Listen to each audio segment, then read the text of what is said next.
Well, it's the start to a brand new week. Monday is here, and of course, we kickstart the week for you. My name is Benjamin Akapo, and I do this always together with... I am Sweetie Abochi, and this morning it's a fresh start to the week, and we want to serve you a 4-hour packed show, and you don't want to miss a single one of it. We start off by serving you the AM news, and after that, we'll sit with our guests to review the newspapers like we always do. Today, we have 3 guests joining us in studio, and after that, we'll serve you AM sports, then our big stories, and there are 3 big stories that we'll be looking at. Where are we starting from, Ben? Well, we're starting with the volatility of the markets across the world, but especially in the United States, on the back of some of the actions of Donald John Trump. Yes, there have been demonstrations in the United States. The question is, where do we go from here with the tariff arrangements under Donald Trump? Ghana has its own 10% burden to contemplate. Many other countries have steeper burdens. How do we mitigate the situation? We'll be contemplating that this morning together with our guests on the show. But from there, we go to... health, because today is World Health Day, a day set aside to celebrate or commemorate the beginning of the World Health Organization. And the theme for this year is Healthy Beginnings, Hopeful Futures. And we want to stay with us because health is very important, and we'll bring you the details on the theme for today. And then we'll take you to Talensi. What's happening there? Well, the NDC is boiling, or there's trouble brewing as far as the party is concerned. We'll bring you details about why exactly that is happening. We have all of these slated for you this morning. You want to stick and stay, but up next, we're serving you the news. This is the AM show, sponsored by Waylead Properties, and this is a news bulletin on the show. Let's start now. African ministers responsible for trade are set to hold a crisis deliberation next week following the latest executive order signed by United States President Donald Trump announcing new import tariffs for countries across the world. While Ghana is attracting a base rate of 10%, other African countries such as Lesotho, for instance, could be paying as high as 50% on U.S. import tariffs when Trump's directive goes into effect on April 9th. Now, given the latest development and its likely impact on African countries, Secretary General of African Continental Free Trade Area, Wamkele Mini, has hinted that the Ministers of Trade will meet on the 14th of April to deliberate on this matter and exactly how our continent should respond. There's more in this report. U.S. President Donald Trump receiving applause at the White House after signing new executive orders imposing new import tariffs for countries across the world. After coming into force on April 9, some African countries such as Lesotho could be paying as high as 50% on U.S. import tariffs. Giving the far-reaching implications, Secretary General of the African Continental Free Trade Area, Wamkele Mene, has hinted that Africa is exploring ways by which it could effectively respond. The President of the United States has given us a wake-up call. And the wake-up call is that we must accelerate our own economic self-sufficiency. The Ministers of Trade will meet on the 14th of April to deliberate on this matter and exactly how our continent should respond. In the meantime, the Secretariat of the African Continental Free Trade Area has entered into a memorandum of understanding with the National Bar Association of the U.S. Although this engagement is aimed at deepening cooperation, there are fears that U.S. President Donald Trump's rhetoric of America First could leave Africa benefiting less than it should. But Secretary General Wamkele Mene says that will not be the case. We will continue to pursue that trade and investment partnership that is based on mutual respect and mutual benefits. And this is what we agreed to with Ambassador Tai, the then U.S. Trade Representative. We obviously will not be in a position to condone or support America first and everybody else last. That is not a partnership that is within the spirit of the MOU that we have with the United States. We will pursue what is in Africa's best interests, not last interests, but best interests, as we seek a path forward in respect of AGOA. Combined with some of the trade instruments that we have introduced, as well as the overall liberalization objective of the AFCFTA, I believe that we're well positioned as a continent to turn this crisis into an opportunity. Stakeholders remain hopeful that the latest partnership with the National Bar Association at least will provide a platform for engaging dialogue on the legal and economic frameworks that support trade and investments across the African continent. Blair Sugan's report for JoyNews, Accra. Former Member of Parliament for Dom-Kwabinya, Sarah Adwoasafo, is expected to appear before the NPP's disciplinary committee today, nearly 3 weeks after she was first summoned. She was officially referred to the committee on March 20th, following what the party described as a breach of internal rules after her media appearance on JoyNews' The Pulse. Now, in that interview, Adwoasafo made comments the party believes violated the directive barring members from discussing internal matters publicly, especially in ways that could spark unrest or disaffection within the party. Here are excerpts of a public outburst that landed her in that trouble. I expected mothers to feel my pain. I expected fathers to feel my pain. And that is what happened. My son was at the verge of death. I had the choice to stay as a mother and take care of my son, or take up my position as a member of parliament and as a minister. Any mother looking and watching me today should put herself in my shoes. What choice would you have made? Of course, if you're not a witch, you're going to choose that of your child. You have degraded and insulted and uttered defamatory words against their founder, their leader, their mini God. We worship our Father in the church. We worship him like God. And it's a movement, it's a church, it's a family. You say all these things, and then you turn back. Why don't you tell them the truth? Ghanaians had a lot of expectations, and there was that, eagerness and that preparedness to meet that expectation of Ghanaians. But I think that moving into our second term, I would support exactly what Honorable Secretary Mensa Bonsu was saying. It was as if we weren't hearing. It was as if we didn't care. It was as if we were on our jolly ride. Chiefs were complaining. Pastors were complaining. Party people were complaining. The youth. Everything that we were doing, it was as if there was no election ahead of us. Not that governance is about thinking about the next election. It's about governance. But you should know that your track record is what is going to secure you your next term. Right. So you have to listen. At the time, I think that at a point, we were not listening. You were giving ambassadorial. This guy won't stay there and work. You were giving CEO, free zones or board, or free zones authority. He won't stay. Now you've been giving the work. In a landmark crackdown on electricity meter theft, a Techiman Circuit Court has struck a blow against a crime surging across the region, sentencing a middle-aged man to 3 years imprisonment for stealing 6 meters in a case the Northern Electricity Distribution Company calls, quote, a warning to criminals. Now, as communities grapple with blackouts and safety risks, authorities say this verdict isn't just about justice. It's a critical step to keep the lights on. My colleague Anas Sabit has more in this report.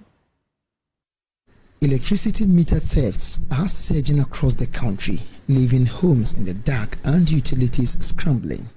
But today, a landmark court ruling here at the Techiman Circuit Court signals a turning point as the court convicted Boachi Yadamakosa to 3 years imprisonment with hard labor for stealing 6 electricity meters, a crime that's become an epidemic. We had a call from the customer that his meters were removed. The meters were 6 in number. They were all prepaid meters. And thankfully, the community members were able to arrest the guy. So we asked them to take him to the police station, which they did. So we applaud them for being very vigilant on their premises. Or else, if they were not vigilant, they would have seen him. We would have gone with it, and it would have been a bad debt for NETCO. So that was what happened. So when he was arrested and sent to the police station, they arrested him, they put him in the custody, and then he was prepared and then sent to court. Then he was convicted and sentenced to 3 years with hard labor. Northern Electricity Distribution Company says these thefts disrupt power supply, endanger lives and costs millions. Ntelenye Belliman is the customer service officer here at the Techiman area NETCO. In fact, NETCO is heavily affected in the sense that most of this meter theft, the power they consume is not being accounted for. You know, the power that we deal with, NETCO buys it. And if you buy and you come and sell, and a chunk of it is not accounted for, certainly it's a loss that is incurring on NETCO. So that is how NETCO is in terms of kilowatt and in terms of money. So NETCO is heavily affected. That is why we want the public to be aware. Authorities say increased surveillance led to these arrests. Meters are stolen, sold illegally, leaving entire neighborhoods powerless, and NETCO running at loss. Mr. Billiman told me that this case is just the beginning and a warning shot to people in this business. We are standing on this and cautioning the general public and those miscreants who are fond of removing people's meters and selling to others that they can be caught at any time. You do it today, you are not caught, doesn't mean you are free. One day, your cup will be full. NETCO is, however, warning the general public to stay away from buying meters from suspicious characters, adding that these meters are strictly not for sale and their actions is an abetment to crime. The citizens, the customers, the consumers alike should be on the watch out. Meters are not for sale. Whoever brings meter to you that is selling, draw the attention of the police or report to the nearest NETCO office so that we can take action from that. And those who buy, they should also stop, because it means they are aiding and abetting, because now the message is out there that meters are not for sale. So whoever brings meter to you and is telling you is selling, once you buy, it means you are condoning with the wrongdoing. So when you are caught, the law will deal with you as such. So we are cautioning the public to desist from buying meters. Meters are strictly not for sale. This sentence reflects the severity of the crime. Stealing meters isn't petty theft. It is sabotage of national development, and with this conviction, NETCO hopes to turn the tide and end the recurring stories of meter thefts. Anna Sabit, JoyNews, Techiman. In other stories, in Nigeria, Secheduma say hope runs dry. Hope runs as dry as the cracked earth beneath farmers' feet. Here, desperate for water, smallholder farmers dig into the ground, sometimes with bare hands, praying to strike a muddy miracle. But even when they do, they must share it with livestock, risking their health for every drop. JoyNews' Michael Ashali journeyed to this parched farming community and now reports on a crisis that can no longer be ignored. As the sun sets over Amenemo, Yakubu leads his family on their daily walk to a stream bed. With hoes in hand and hope in their hearts, they dig into the cracked earth, searching for water.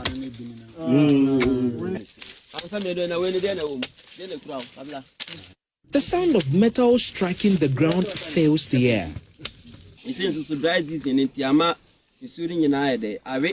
But the effort yields nothing, just mud and despair. We have relied on this water source for years. During the dry season, it dries up completely, forcing us to dig with a hoe until water slowly seeps through. Even that, there is no guarantee. The water isn't just scarce, it's unsafe, tainted by grazing animals. The people, desperate for water, pay the price with their health. Both cattle and pigs come here to drink. But that's not even the worst part.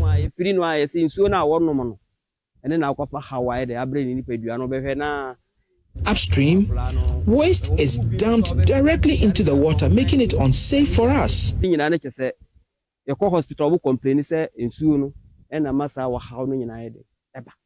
Amenemo's water crisis is dire.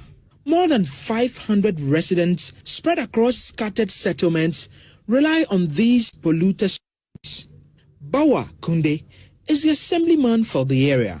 The cattle, they will stand inside the water before they drink, so they pollute the water, they dump their feces in the water. One of the sicknesses that they normally complain about is typhoid fever.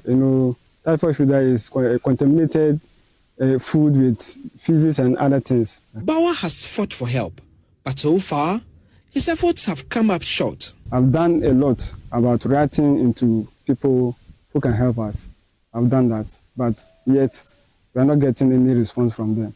Today, Yakubu, Bauer and the people of Amenemu leave the dry stream bed behind for good.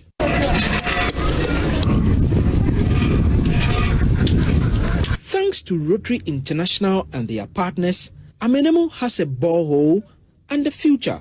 In the name of the Father, and of the Son, and of the Holy Spirit. Randy Fiorini is a farmer from the USA. What Rotary has done here is provide clean drinking water that will change the lives of generations for this village. And we want to repeat that over and over and again throughout Ghana. Our goal is to eliminate poor drinking water in Ghana. Each borehole, valued at $9,500, comes with a simple ask: an oath to maintain them. To ensure this, a water management committee was established in the community.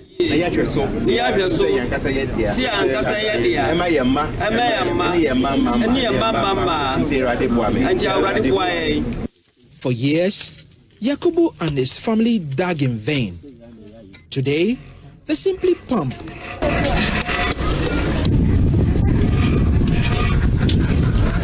The water they prayed for has finally arrived. For JoyNews, Michael Ashale.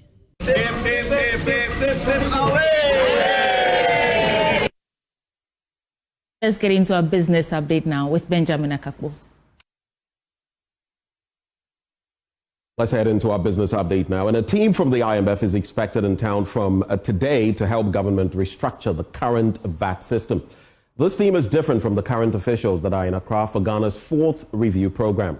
Now, speaking at the Ghana Revenue Authority's management retreat, Director of Revenue Policy at the Finance Ministry, Daniel Noah, has said Ghana was committed to working with the fund to address the challenges with the VAT structure. To these schema changes, it was also indicated that there will be major reforms to the VAT regime. This will include the eventual scrapping of the COVID-19 levy, the recoupling of National Health Insurance levy and Get Fund levy with VAT, and a restructuring of the threshold when it comes to small taxpayers. So these are some of the things in the budget. And as part of the reforms, there will be an IMF mission specifically on VAT, which will be coming in on Monday. And the minister requests that we give them all the support so that they can carry out their assessment and the assignment that they've been given. Continuing, it says, let me use this opportunity to charge the Commissioner General's team to ensure that these reforms are smoothly operationalized with engagements with relevant stakeholders and the general public. Transforming our tax regime is a journey which we have started. It is not a destination. It requires commitment and dedication, and I'm confident that together we can achieve this vision to impact and provide growth. Well, that's it for our business update. Back to you, Sweetie Abochi. Thank you, Ben, for serving us business updates. And that ends the AM News Bulletin on the show. The conversations begin now, starting with the news review. We'll be back in a bit. Please stay. This is the AM show, sponsored by Waylead Properties, and we are live in all 16 regions on the JoyNews channel, around the world on myjoyonline.com, on DSTV channel 421, GoTV channel 125. We are live on X Spaces, Facebook, and on YouTube. Get interactive with us. This is a news review segment.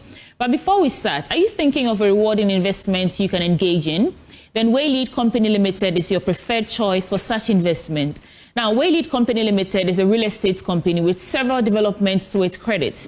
And you want to invest in our new development, Willow Lane, where elegance meets tranquility in the heart of Accra. And we provide quality housing at affordable cost with flexible payment options. At Waylead Properties, we also provide you 24-hour security, reliable power supply, and other social amenities to make your stay a memorable one. Why don't you give us a call now?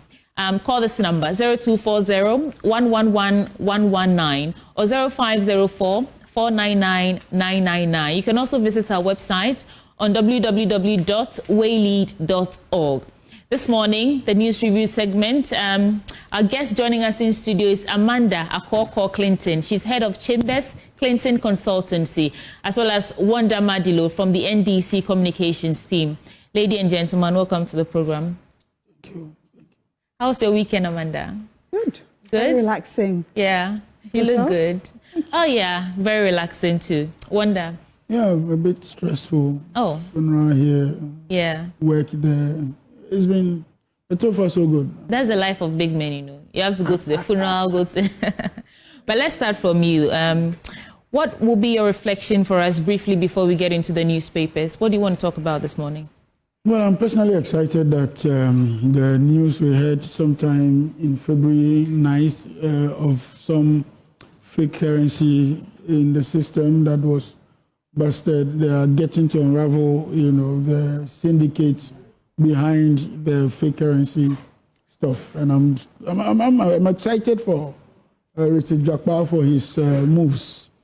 You know, sometimes you don't appreciate people enough. Because of the things we have heard about them before. But I think that he's doing a very wonderful job, and we must commend him and give him all the necessary support to go on this tangent. And I know that he's very mindful of the law and the requirements in that respect.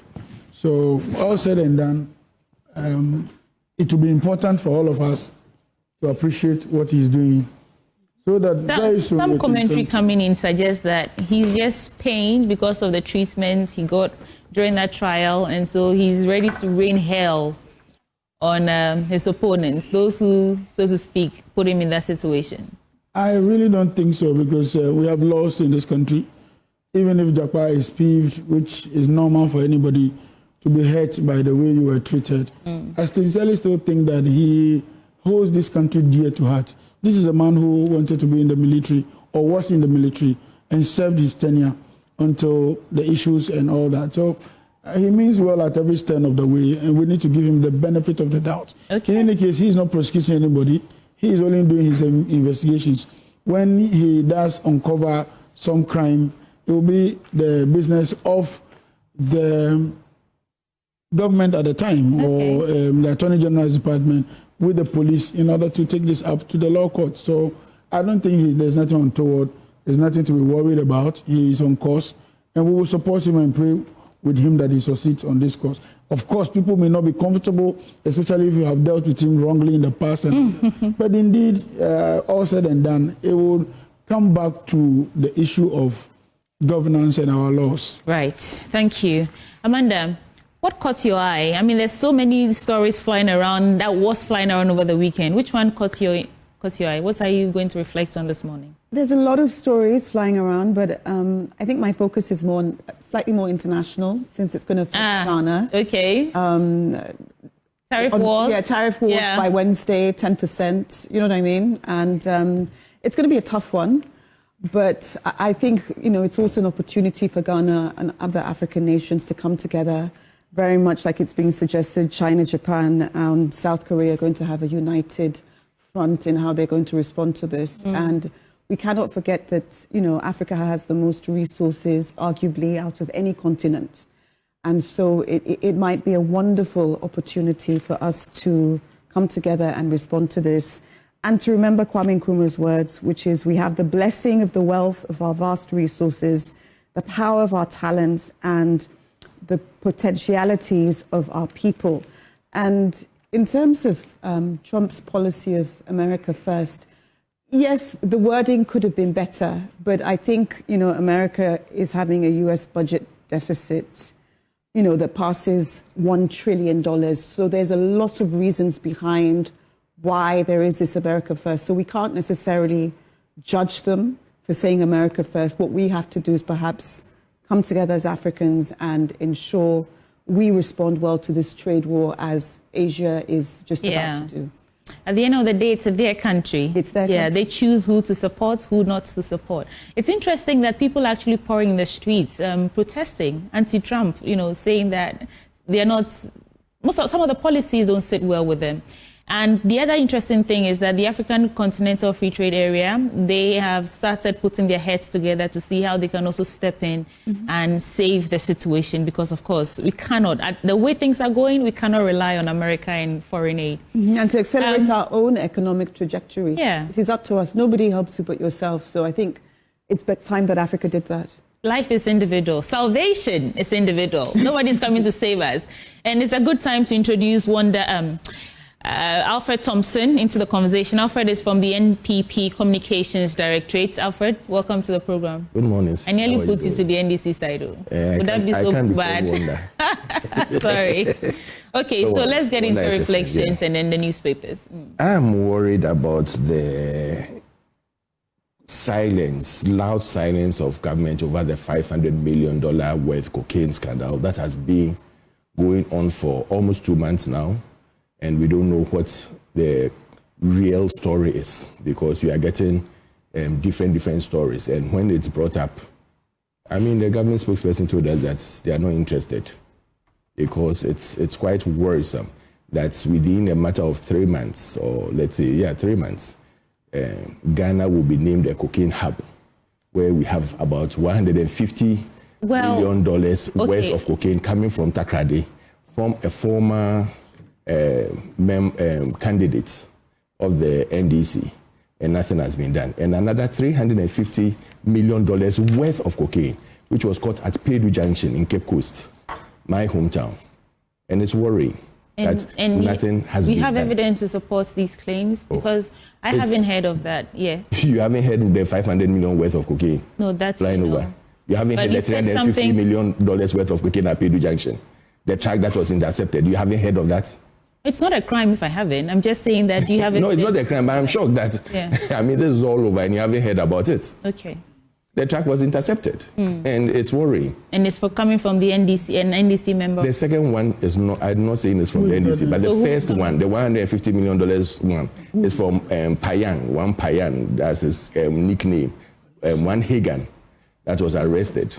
No, but for me, as being a lawyer, one thing we look at when we analyze things like this is if there is an interception, that means government agencies are working together to intercept national security, etc. So if there is, quote unquote, a big cover-up, you would not see absolutely all officers intercepting such a raid and then confiscating it and then uncovering it and looking for the ringleader as we speak. My dear sort Clinton, of thing. Just take it easy. I'm saying that over 2 months, nothing has been heard.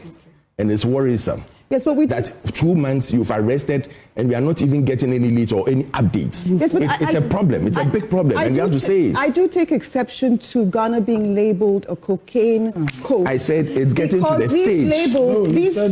These labels affect not only NDC, NPP, but it's affecting the country, and that is why I'm worried. And when it comes to I'm worried because it's affecting their country. Yes, but when it comes to investigations at that level, even for $10 million, etc., it does take time to uncover, unravel, trace the people. Some might be inside the country, some might be out of the country, and national security intercepted. If this was a massive government cover-up, there would not have been an interception. There would not have been a notification. Who says so? Well, because it would have been... I get your point. It means that the fact that this is the public domain means that government is actually working to stop it. Public domain. You can just throw something and just keep quiet. Oh, come on, please, stop this. You know government can just throw something and keep quiet.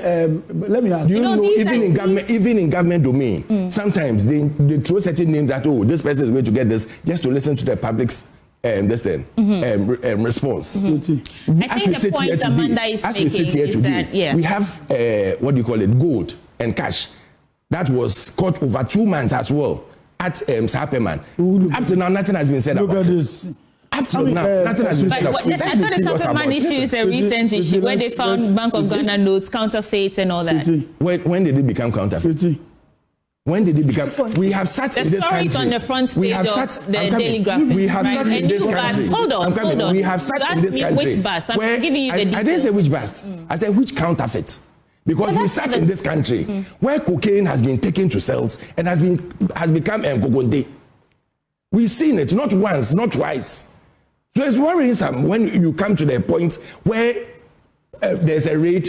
Then next day we start hearing in the head. Okay, so this is what I think. Mr. Thompson, this is what I think. We can speak to the issues that is the as and when they come. But to sit on national television and label the country as a cocaine hub because of these, pockets of issues of drug busts that are occurring recently, or as you say, 3 months and there's no updates. I don't think it's fair to I'm saying that you don't want because Ghana that's to become tarnishing our identity as a nation. I am saying and I insist that we don't want Ghana to become a cocaine hub. Point made. Let's move on. I insist on that. That you do not want that. We do not want this country to become a cocaine hub. That's your opinion. It's okay. We can move on. Wonder briefly and then we can. Alfred, I think that when you come on this show, you need to begin to exercise some respect for our viewers. Are you trying to say what you are saying, you are disrespecting me. No, if you want to make your point, make your point. But please don't disrespect me. I think it's below the front page of Daily Graphic, which is right in front of you, is talking about the same Sapema issue. And you say there's a cover-up. You talk about Ghana being a cocaine hub. You, under your tenure, this is a government whose parliamentary candidate, not a candidate, a parliamentarian, was caught and jailed. Where is he now? We didn't label Ghana as a cocaine hub. Okay, because and then you was jailed. He was jailed. Read before you come to He was jailed. Alfred, so don't go below the belt. Let's moderate this. Go below the belt. Don't go below the belt. Don't do this. We can all do that.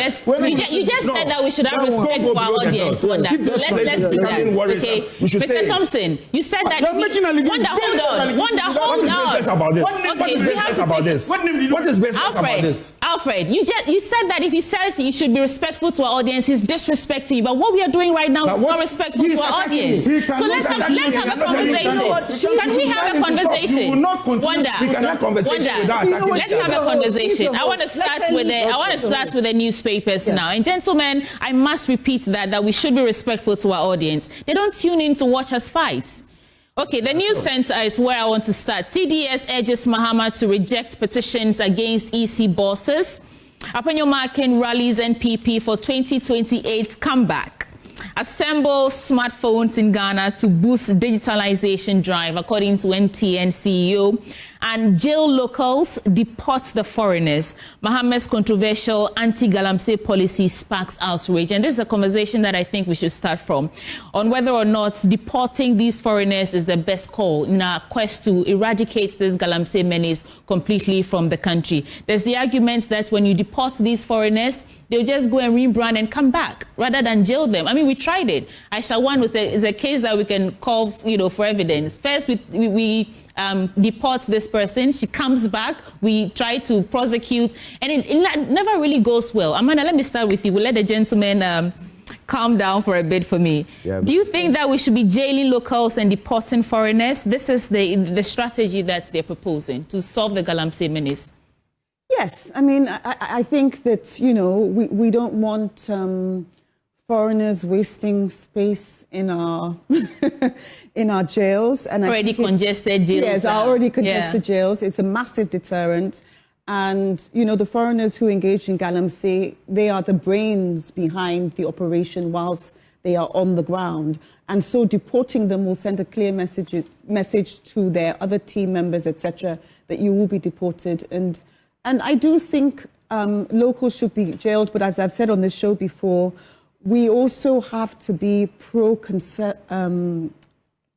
conserve, you know what I mean? Yeah. To conserve the land and plant more trees and find alternative jobs, etc.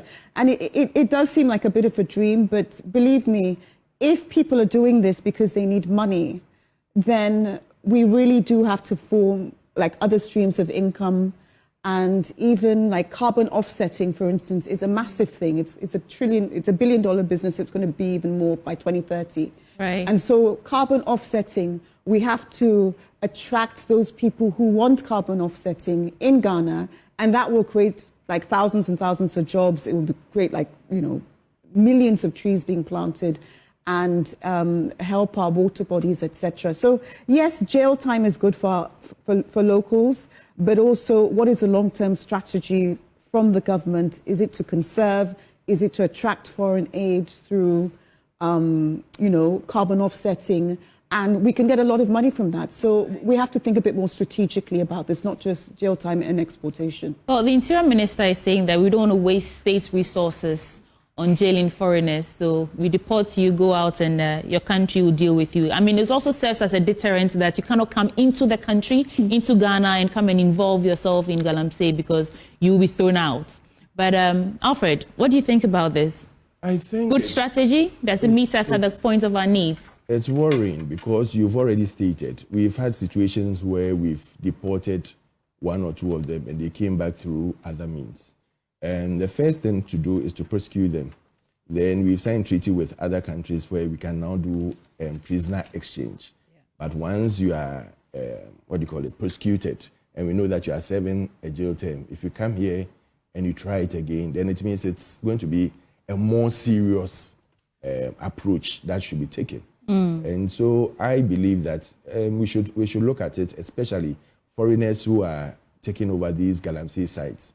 Because quite recently, I remember I mentioned here that I was shocked to hear that people from other nationals around us are now the ones protecting the forest bodies, and it's becoming a problem where nine forests were taken over by these people, and even a forest, a personnel from the Forestry Commission was cut and hit seriously. So it becomes worrying when you hear that foreigners come into this country and they do what they like, because we have laws. And when you are traveling to any country, they tell you that when you go there, you abide by the laws of the country. So I believe that anybody too who is coming here should abide by our laws. Right. There are certain businesses, there are certain jobs you can't go into, and galamsey should be one. It should be pointed out to them that no one can go into galamsey without the proper and necessary approvals. Okay, Wanda.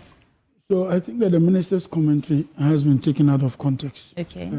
I've heard people, especially the opposition MPP, say that this is an insult, it's bad and all that. But that's not what the idea was.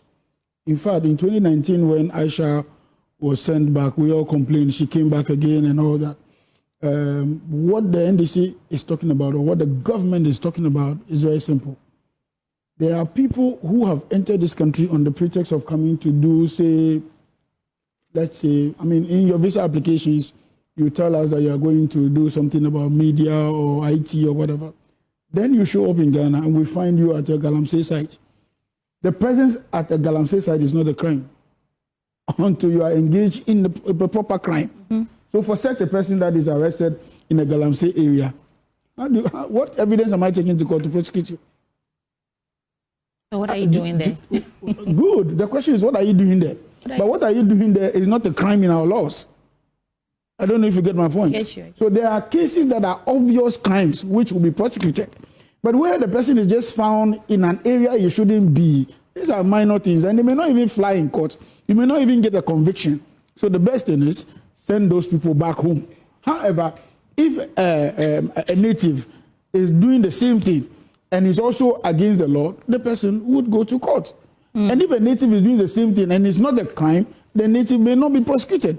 So there are cases you prosecute on hard evidence, because you need to prove that I was actually engaged in that galamsey illegal business in order to. You left one thing out. You're saying that if they find you as a foreigner, they find you at a galamsey site doing nothing, they deport you. What if they actually find evidence to? Of course, you'll be prosecuted. Oh no, that's not. So I think that's where the argument is. That when you find a foreigner involved in galamsey and you deport the person, it comes across as if that law doesn't have teeth. Just throwing the person out. Exactly. So the idea is not to, send foreigners packing just because we didn't find anything. When we find something, you will be prosecuted. If we don't, what are you going to be prosecuting the person for? There are many people who have been deported out of this country, not because of galamsey. They were in the wrong business. For instance, if you come to Ghana as a foreigner and we find you in Katamanto selling in a shop, doing retail business, it's a crime. you will be sent packing. Okay. So indeed, the minister, I know that this week he will try to correct the impression that is put out there as though we don't want to prosecute anybody. That's hopefully he can bring that clarity and clarity. And it's not the policy of the government as it were. Our policy is very clear. On page 73 of our manifesto, we have stated clearly what we want to do with galamsey. One, establish courts to deal with the galamsey, specialized courts to deal with galamsey menace. Two, we said that livelihood support and empowerment. Three, we said reclaim the land, reforestation, get the forest back on course. Five, we said protect and recover the lands that were, the forests that were lost to the galamseyers and all that. And then to provide security. So we have an elaborate plan in place for galamsey menace. All except the declaration of a state of emergency, I see. Well, the state of emergency is being considered. You know, when you declare a state of emergency, it comes with an economic cost. And these are things that obviously the president is being briefed about. And I'm sure that at the appropriate time, some of these things will be. Let's move on. I'm interested in that clash at Afenyo-Markin. And should I say the influx or purification of arms in the country? 4 killed in violent clash at Afenyo-Markin. And I'll add the story of a pregnant woman killed, 2 injured at Crackdown shooting. So the first one, a violent confrontation between youth from Afenyo-Markin and Ntoso in the Ashanti region has left 4 people dead following a chaotic clash during a funeral on Saturday.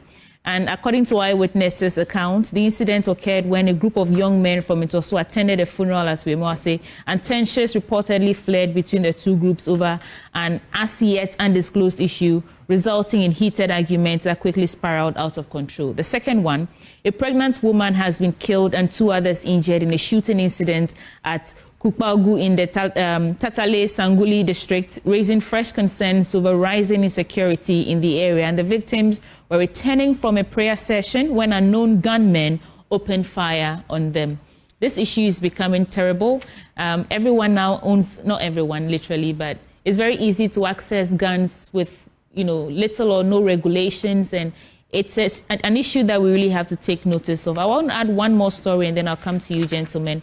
And lady, Amanda, forgive me. CDS urges Mahama to reject petitions against EC bosses. Now, the Center for Democratic and Socio-Economic Development has petitioned President John Dramani Mahama to reject recent calls for the removal of the chairperson of the Electoral Commission, Mrs. Jean Mensah, and 3 of her colleagues. And the CDS warns that acting on such petitions would set a dangerous political precedent and further threaten the independence of Ghana's electoral body. So let me start with you, Amanda. The CDS asking Mahama to reject petitions against the EC boss. How does this news come to you? Well, I think first and foremost, it would have to go on the strength of the petitions, because the petitions are always based on the Constitution and what the Constitution says in terms of how a person can be removed. But I do agree, you know, as someone who also studied African politics, I do accept that, you know, it goes far beyond just this role in terms of it shouldn't be done lightly that an EC chair or a Chief Justice should be removed, because it would set a precedent that any future president that comes in and particularly has a distaste for the way that CJ or, you know, EC chairperson behaved could utilize the legislation and, you know, work with people to remove them. But first and foremost, I think every petition is based on its strength. And secondly, it's based on the people who are going to decide. They have to realize that they have the absolute responsibility of ensuring that in future, it should never be said that they just created such a slippery slope that it meant that every future person in that position could be removed. So I think it is cautious words, and it is really good words, but again, it is always based on the strength of the petition. I think the concern is that we might be setting some dangerous cycle, because in 2017 it happened, and if we let this one also go so easily, the next government will come in and they also decide that, well, it's easy to remove an electoral commissioner or a chief justice, so let's do that. Gentlemen, let me start with you, Wanda. Well, they are appealing to the president. Our laws, unfortunately. There are petitions, and CDS is appealing to the president to reject those petitions or those calls to remove the Well, EC. it is not in the power of the president to reject any petitions. The president, as it were, is just a conveyor belt, empowered by the Constitution to do what is needful. You see, we should not be encouraging systems where our laws are put aside based on discretion or indiscretion. If the law says a petition of that nature must go to a certain body, it is the same law that empowers that body to investigate, find guilty or otherwise. So I am not given to some of these theatrics. I think it is more to water down whatever it is. If the lady has indeed committed a breach of her mandate, what do we do? But the long-term effect or impact of removing her so easily. So now, and I'm not saying that she's done anything wrong. So now, if we find a public official who breaches the law and should be punished for a certain offense, we should say that because it happened in the past, we shouldn't do it. I don't know what is in the petition. It would rather be the interest of this democracy hub to say that, well, let's know the content of the petitions. Let's see the weight of it. Let it not be a cover-up. That, for me, will make a lot of sense as a law student. But to sit down and say that somebody has petitioned the president and say, don't do what is constitutionally mandated, block the petitions and all that, I think it's a recipe for disaster. When other things are being blocked, what are you going to say? So we need a more transparent and open governance system where people get to know some of these things. For instance, when the Chief Justice case came, she asked to see the content of the petition, and she was given. For me, that is beautiful. And the same has happened with this one. If she wants to see, or others wants to see, and they got to that stage where the Constitution allows them to see the petition, fair enough. But to gag the president and say, reject the petition. I don't think they're gagging the president. They're just, calling on him that the fundamental principle of the Electoral Commission being independent. He said these people are saying that should outweigh or political interference.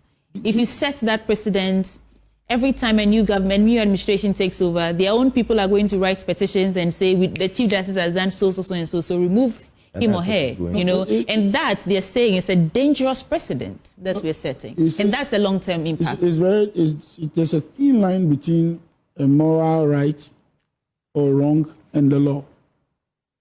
For you to say that it happened in the past, we don't want it happening. Are you suggesting that what the Akufo-Addo did in the past by removing the EC boss was illegal? Let's hear if indeed it was illegal, then we can proceed on this. Okay, Alfred, what do you say? You see, when you're on political stage, some of our utterances, you should guard them. Don't think that because you're on a stage, you can say certain things and walk away freely. And is it CDS, eh? Yeah. CDM. CDS. Oh, CDM. Okay, CDM. CDS is doing is that they can appeal. But it's up to the person who stated that he's not comfortable with the Chief Justice and whoever it is to decide whether he wants to listen to the appeal or not. It's up to the person. Once you're on stage and you stated categorically that you are going to change certain people, when you come out and you are doing it, it's no surprise to Ghanaians. It's no surprise. But can the status quo continue? Are we going to do this under every new president who comes?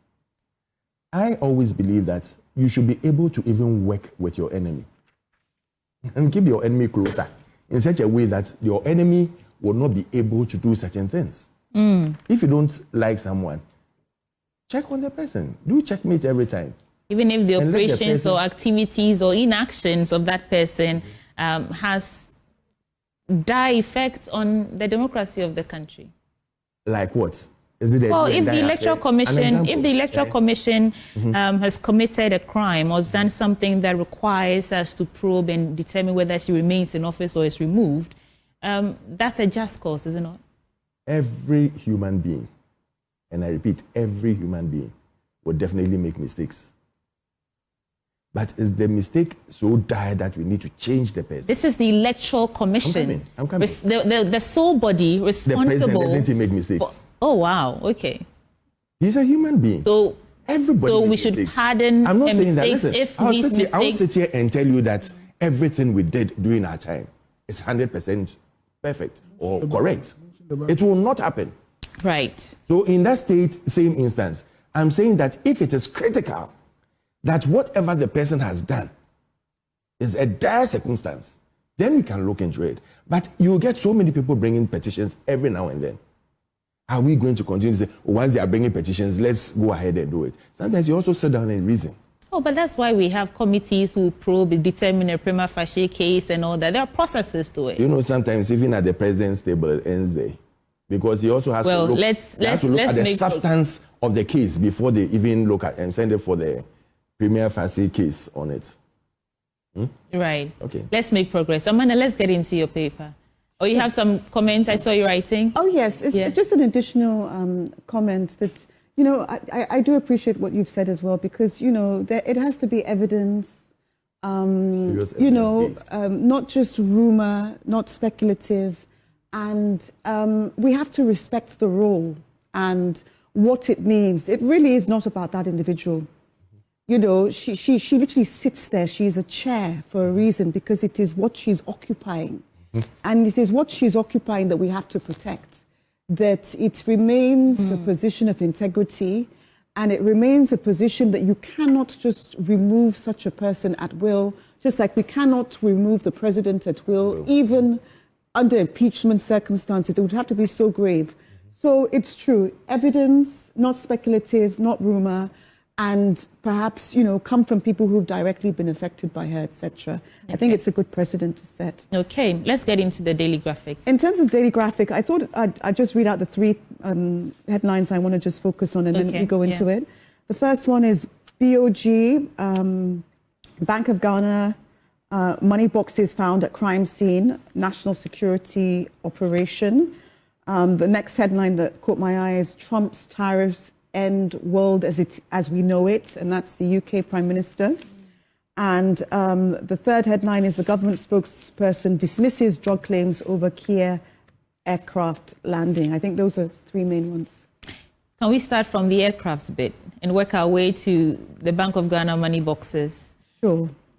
In terms of the Kia landing, I think we're all well versed that there were two planes, one an air ambulance and another a private jet that landed in Ghana, and a NPP MP sort of charged the order that you know, Ghana is becoming a cocaine coast, etc., etc.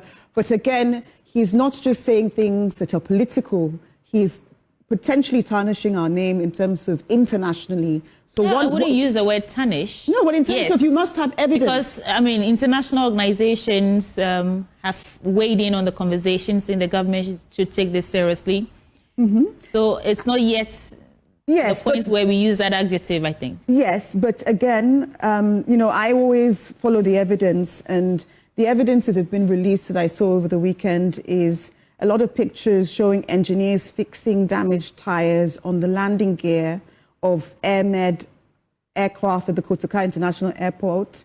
The damaged parts and engineers were brought in by a different aircraft, hence the 5-day delay. You know, these are the sort of videos we should be replaying. I think Ghana Web went into these videos in detail, quite a lot of them. In fact, the government spokesperson, Felix Kwashifosu himself, released some of these videos and footages, although he did release one that people are saying doesn't look like it's coming from Ghana. And when you zoom in, the flight number is different from the one that is under question. And so these are some discrepancies that, you know, point to some misinformation out there, but we don't know for sure who's telling the truth yet. Yes, of course. And in the article in Daily Graphic, it says, for instance, that national security has been called to act as a matter of urgency and make public the content of cargo suspected to be cocaine and cash transported into the country by the two suspicious flights. So again, we are grateful that these videos and these images have come out. If members of the NPP are saying it's falsified, look at that license plate, or look at that plate and look at this, then it is something for inquiry and something that I think the president invited the MP who said this, to work alongside national security and provide all the evidence he wants. And I think he declined the offer. I'm not too sure. Yeah, that's another controversy. He said he wasn't even invited. Felix Washifu said he was invited and he declined. It goes on and on. But the investigative agencies, and our agencies do work, because I work with them quite a lot sometimes, is the Narcotics Control Commission, the Criminal Investigation Department, CID, and the National Investigation Bureau, and the National Security Coordinator should collaborate fully with the MP for this probing matter. So again, it is NPP, NDC, but these are the agencies who have been mandated to lead this in terms of evidence and to get to the bottom of it, because one way or the other, if Ghana is engaged in this, it will stop because this will be highlighted. And if it's not, then people should stop using the term cocaine coast, because it means when all of us travel, you know, that's the identity. This is the connotation which we don't want. Right. Thing. Alfred. On my paper? No, on that. Briefly, and then we get into your paper. I fully support the fact that the cocaine coast, we should be careful about it, because, seriously speaking, if within a short month all these are going on and we don't hear, and with cocaine, if you don't come out very clearly, it becomes a problem. The other worrying one is a fake gold, currency bust, BOG money boxes found at crime scene. That's what I was trying to tell you in the beginning, Yes, and you didn't want to hear me out. I have worked with a bank. BOG boxes cannot just go out. They cannot just go out. It either moves to a bank, and when they go, they take their boxes back. So for the boxes to now go to a crime scene, and the content within, some few days later, we are told that it's fake currency. We have to be careful. We seriously have to be careful as a nation. And if you are not careful, and we are going to think that, oh, because an MPP person said it, or because this guy is partisan, so I am not even going to delve into the issues and make sure that we go into details, this country will suffer for it. Well, I know you want to say something, but I think we jumped the gun. Amanda wanted to do the story before yes, so reflection. The BOG money boxes, you know, it's quite a lot of boxes, 10 40-foot containers. Yeah. Authorities have since verified that those boxes labeled exclusive to the Bank of Ghana were not replicas, but genuine BOG properties. Journalists, during an exclusive tour of the supposed crime scene, that the national security was on the heels of the ringleader of the syndicate, and Mr. Jakpa said a manhunt was still underway to apprehend the alleged kingpin, and the operation also discovered a collection of fake gold bars, many of them already peeling to reveal a silver-colored metal. So perhaps this is because of the gold board, you know, to be falsifying things because government is centralizing the gold. And so I don't know what other people are trying to do. Let me listen to. Thank you. Wanda, please go ahead. So again, this is where I think sometimes I get a bit worried. This story broke out. Alfred, this story broke out. I know. Speak. February 9. They are listening to you. So February 9. That's when the story broke out. And when the story broke out, it was about fake currencies being printed at a certain location. Yeah. And then the security operatives decided to go into business.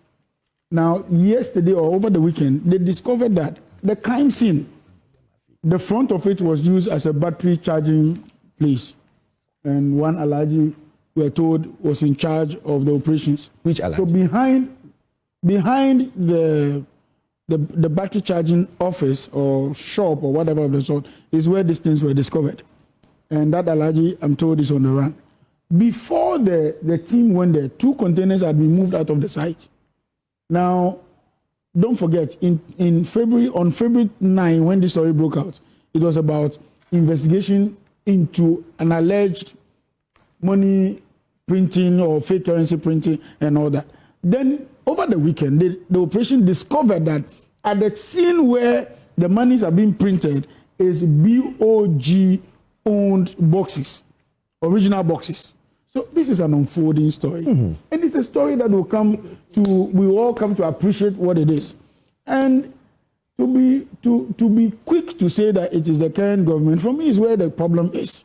Because the number of containers that are there couldn't have happened just from January 7th to February 9th. It's unnecessary. That's an argument to go there. That's an argument you can't make, because the absence of evidence is not evidence of absence. You cannot say that because you have only been in office for 3 months. But that is what I'm telling you. 40-footer containers cannot possibly come from this. And I'm saying that is why I'm telling you that it makes no 40-footer containers. So that's why I'm saying that it makes no good argument to say that it is either the current government or the past government. Crime is crime, and that's what we're doing. So for you to quickly say, oh, it was found under us, and so it is this, it is that, for us is unnecessary. We are asking for investigations into this matter. These are boxes that belong to BOG. It has been confirmed that they are original boxes. The security services say they suspect there's an insider handling or dealing in this matter. Why are we in a hurry? Why? Because we never knew this until the investigative body brought it out. So the patience to allow the investigative bodies to work is what the MPP must have. And then we can get to the what we are saying is let us know what is Richard Jakpa is saying that until he gets the kingpin, they cannot fully open those boxes. Richard Jakpa said what? Until they've got the kingpin, they cannot open the boxes. What is even worrying is that 2 months down the line, all they tell us is allergy. There are 150 plus allergies in this country. By now, you should know that it's allergy Kose or allergy Amedu. We should know down the line. Oh, please. Amanda, let's get into the tariff wars. Yes, my last story in Daily Graphic is the British Prime Minister said that Trump's tariffs end world as we knew it. And that's Starmer. British Prime Minister Starmer says the introduction of sweeping global tariffs by the United States has created a new world governed by deals and alliances rather than rules. He also says that the world as we knew it has gone. Old assumptions can no longer be taken for granted. And this is in line with Trump's 10% baseline import tax on goods from around the world. And Starmer says that nobody wins from a trade war. But again, as I said at the beginning of the show, I think that, you know, as Asian countries such as China, Japan and South Korea are forming some sort of alliance, well, not fighting back, but just doing something for their own good and for their own benefit, we wouldn't be fighting against America if Africans came together. We have the most resources out of any continent on the planet. And this is a wonderful opportunity for us to come together and to set our own terms and to trade in such a way that will benefit Africa, sort of thing. So, I mean, I really believe in that. And I also think it is not necessarily as America first, as America keeps saying. It is America first, but the US budget deficit surged in February 2025, passing 1 trillion. You know, so they're doing this for a reason. They're hitting their limits to a certain extent, and they're trying to find ways to look for money, hence Elon Musk and his whatever he's doing, and Dodge and this, etc. So they're doing it because they're trying to protect their interests, which is good because their nation grows in that way. In the same way, Ghana and the rest of the African countries must unite on trade, like Asia is uniting on trade, I think. For me, I just think it's a wake-up call for AfTA, African Continental Free Trade Area. You know, we have the means, we have the resources. We just need to find a way to add value, and we'll be self-sufficient without always going cap in hand begging for arms. Alfred, let's get into your papers. Just to add to what she's saying, Americans 10% tariff, Africans golden opportunity. And they've named about 5 key places: increase in trade diversification, attraction of foreign investment, strengthen Africans' industrial base, and it goes on empowering African currency through the AfTA. Then reducing African dependency on the US and China. You see, this goes beyond the Ghana Beyond Aid. We need to strengthen ourselves. We need to build ourselves. The fact that someone said it doesn't mean we should leave it behind. Let us continue to take advantage of the situation. And this is where Ghana can become a strong force in Africa. You know, many Ghanaians truly believe that Ghana could go beyond aid. There was a time when we all bought into that promise from the former president. When the leaking basket is sealed, I'm telling you that we don't need aid from outside. When the leaking basket is sealed, Oh, yes. So Ghana can go beyond We can aid. stop even tomorrow. So what happened? What happened under the NPP that we couldn't get You're it? not listening to what I'm saying, sweetie. I am. I said, if we all become patriotic. So it means that we didn't achieve it because we were not patriotic? You doing it and people will stampede you. It's not easy. Leaking basket. We have a leaking basket, yes. And we still have a leaking basket. It didn't start yesterday. And it hasn't stopped. It's interesting that you said you used the phrase Ghana beyond age, because we know that you promised us that you weren't able to deliver that. In fact, you took us back to the IMF. We are still in that program, right? Even though we're so when you say pushing that to make sure that industrialization becomes the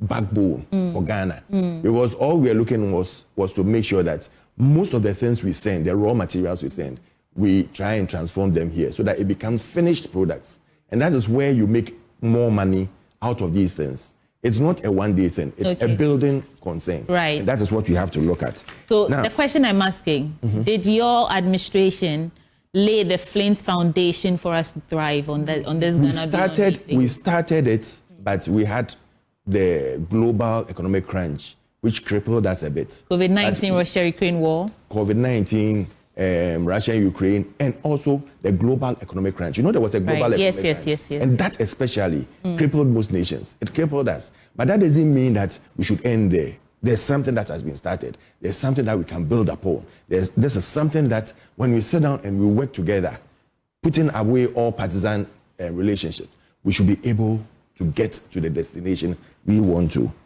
All right. And one interesting story here, Kusag youth chase Mahama over worsening Boko conflict. And they are complaining about the death that's within, it says, Your Excellency the President, did you know that since your assumption of office as president, more than 18 people have been killed in this Boko conflict, including women and children? Is this what you want, Mr. President? They are telling him to fast track the Boko conflict because it's becoming a problem within their area. They are not able to do anything, and they are fighting helter-skelter. So we'll all call on the president that once you've done this as a campaign promise, we believe that you should quicken the steps in making sure that the conflict there is down. Right. I remember that was one of the first things he did when he assumed office. He took a trip down there to speak to the leaders and try to bring some calmness to the place, but that hasn't worked yet, and here we are still. The last story will be the great and famous Reverend John Fojo, who is being gagged to make sure that... What do you mean by gagged? Who's gagging him? He's been waxing lyrical about suspicions of drug trafficking and the rest. Oh, as we speak, it's still, you and I know that innocent until proven guilty. The same way, these are allegations until we have actually been proven that... $500 million worth of cocaine. Right. In transit. It's not suspicion. Yeah, but you said he's been gagged. Alfred, you said he's been gagged. How is he being gagged? Immediately he said that. Immediately he brought this out. They told him that they are going to let the BNI, the NIB, all this thing. It's like trying to tell the guy that you either shut up or we take you in. And even a government spokesperson came to say that yes, we'll set an example if we need to. Your interpretation of this is interesting, but let me hear one instead of investigating it, because when the president came out to say that yes, he's interested in this, which we are all proud of, that the president himself has gained interest, the spokesperson said that no, if I come and tell you, Alfred, that I saw your daughter somewhere in a very compromising situation, wouldn't you ask me to show you where exactly I saw it? I'll ask my daughter. I'll ask her because I'm that close with her. Okay. Yeah. So in this case, you think that the president shouldn't have asked the same man who said that he suspects the president himself could have even invited Intim Fojo. That Intim, come, let's talk. Is the president the investigating body? He's asked the appropriate authorities to aid in the investigation. What I'm saying is that he could have invited him and said, Intim, you know what? You are a member of parliament. You are even a government person. So I need you to help so that we make sure that we keep this. And that's different from the statements we saw from the president. Yeah. And what did Felix say about the statement? Okay. Felix is saying that they are not interested in it. So he's come out. Which one do you want to talk about? I haven't heard you yet on the tariff wars, and then we can get into The tariff is a welcome war. A welcome one. If I was president of any country at this time, it's good time to do business. You see, what America is doing, and I've seen a lot of countries reacting. For instance, Canada China, says 35%. Yeah, Canada says they will do 25 without any basis, and that's where they will fail. The young man called Donald Trump and his aides must have done some work to have come to a conclusion that, hey, listen, if we do this, we do that, we'll get our results. They are looking at their country, not your country. They are not bothered about what you think or what you feel. If you won't bring the goods to their country, they are not bothered. America doesn't rely so much on many countries for a lot of things, apart from services and labor, which they go to China to get cheaper. They can produce for their own market, and they have the market to meet the demands. They have a population of over 400 million people. They produce their own cars. They have aircraft. They have automobile. They have telephone, the IT base. They are able to collaborate with Israel to do all the things they do. They really do not need the whole world that much, if you ask me. No, well, now, we are the ones relying. Come again? They do need natural resources. Yeah. And this what is the natural resources are you talking about? They are willing to pay whatever you ask them to pay. You just said they don't need us like that. I'm just giving you a point that they do need them because beyond selling what you are selling to them, you are looking for aid from them. Do they need your aid? That's how all of this started anyway. That's what I'm saying. They don't need you. They don't need you. They can pay for anything they want. If America wants to buy Ghana's oil, they can come in, bring their money, buy the thing and go. You see, so sometimes it's the sovereignty of the state that is questioned in this matter. Canada says they will do 25. China says they will do 35 for no basis, and it's only because trade war. Period. What's the basis for the 35? I like have you considered how much you will need from the US and how much they need from you? So indeed, we need to get to and America has a lot of links with major countries that can provide their industries or service their industries. So they are not really looking at that. Look at some of the countries that they impose only 10%. You will observe that those countries that they have 10% on are countries that they rely so much on their resources. And then the ones they don't rely on, 35, 27, 30, and all why that. didn't they impose on Russia? Or why didn't they impose on Russia? So, I like it again. So we make progress. On the front page of, I hope this is not my last submission. It is. We have 5 minutes to go. Or if it is, let me say something before I say this. There's a youth summit in Ketu South. I will be speaking at the program. I encourage everybody to show up. Invite us properly. Invite us properly and we'll come.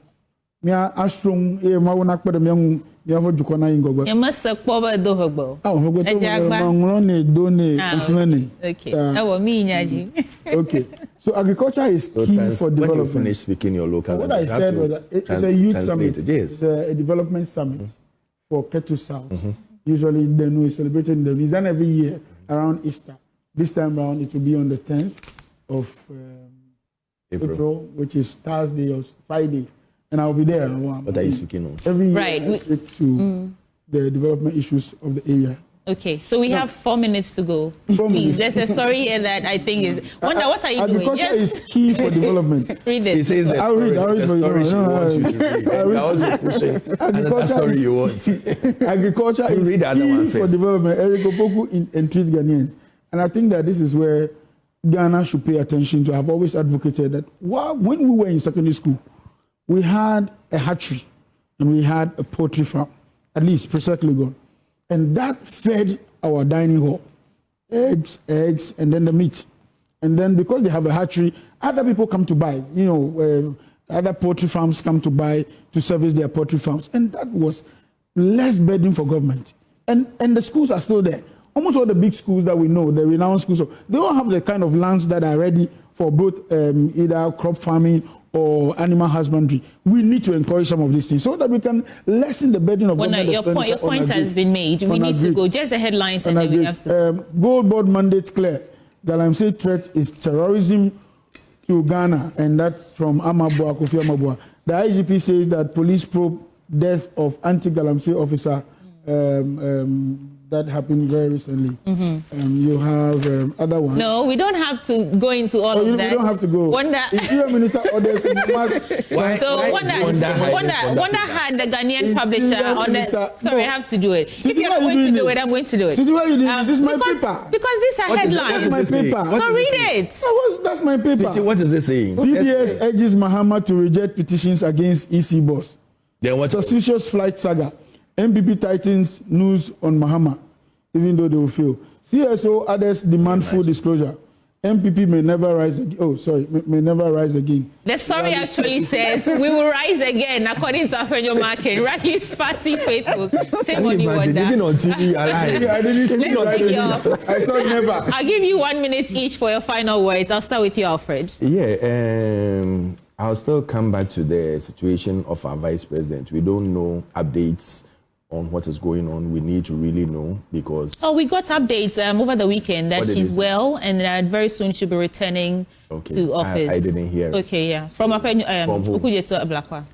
Okujeto. Yeah, I saw a post now, like it's that. not from her spokesperson or the government, Mahama's spokesperson. Now it's from Okujeto. They are government. They are in government. I mean, if her life and her health is an issue of government business, then it's okay. She's not in the country. When the thing was coming out, what we heard was not from her spokesperson, but from the president's spokesperson, which we asked questions about it. Now, from government spokesperson, it's going to the foreign affairs minister. We need to really know how we are coordinating our affairs. It's all part of... Alfred, is this really an issue? Otherwise, we also start writing petitions. Whoever updates us on the status... The president should be removed because he doesn't know how to go according... Well, that's your 1 minute. But we wish her well. We wish her well, and we want her to come back as soon as possible, so that... that's what they say. So that their enemies will not be put to shame. Yes. Great. Amanda, yes. Have a minute. Yes, we do wish the Vice President a speedy recovery. And the updates are letting us know that, that recovery is well on its way. My major point is the major crime interceptions, be it foreign currency, fake gold, or alleged cocaine. We must as a nation, particularly the advocates within NDC and NPP, realize that it is evidence-led, and certain agencies, including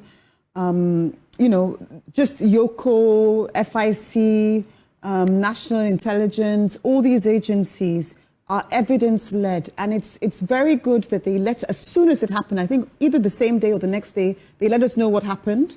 And then they're keeping us updated. And some of the parties are releasing videos which can be counted if something looks fake.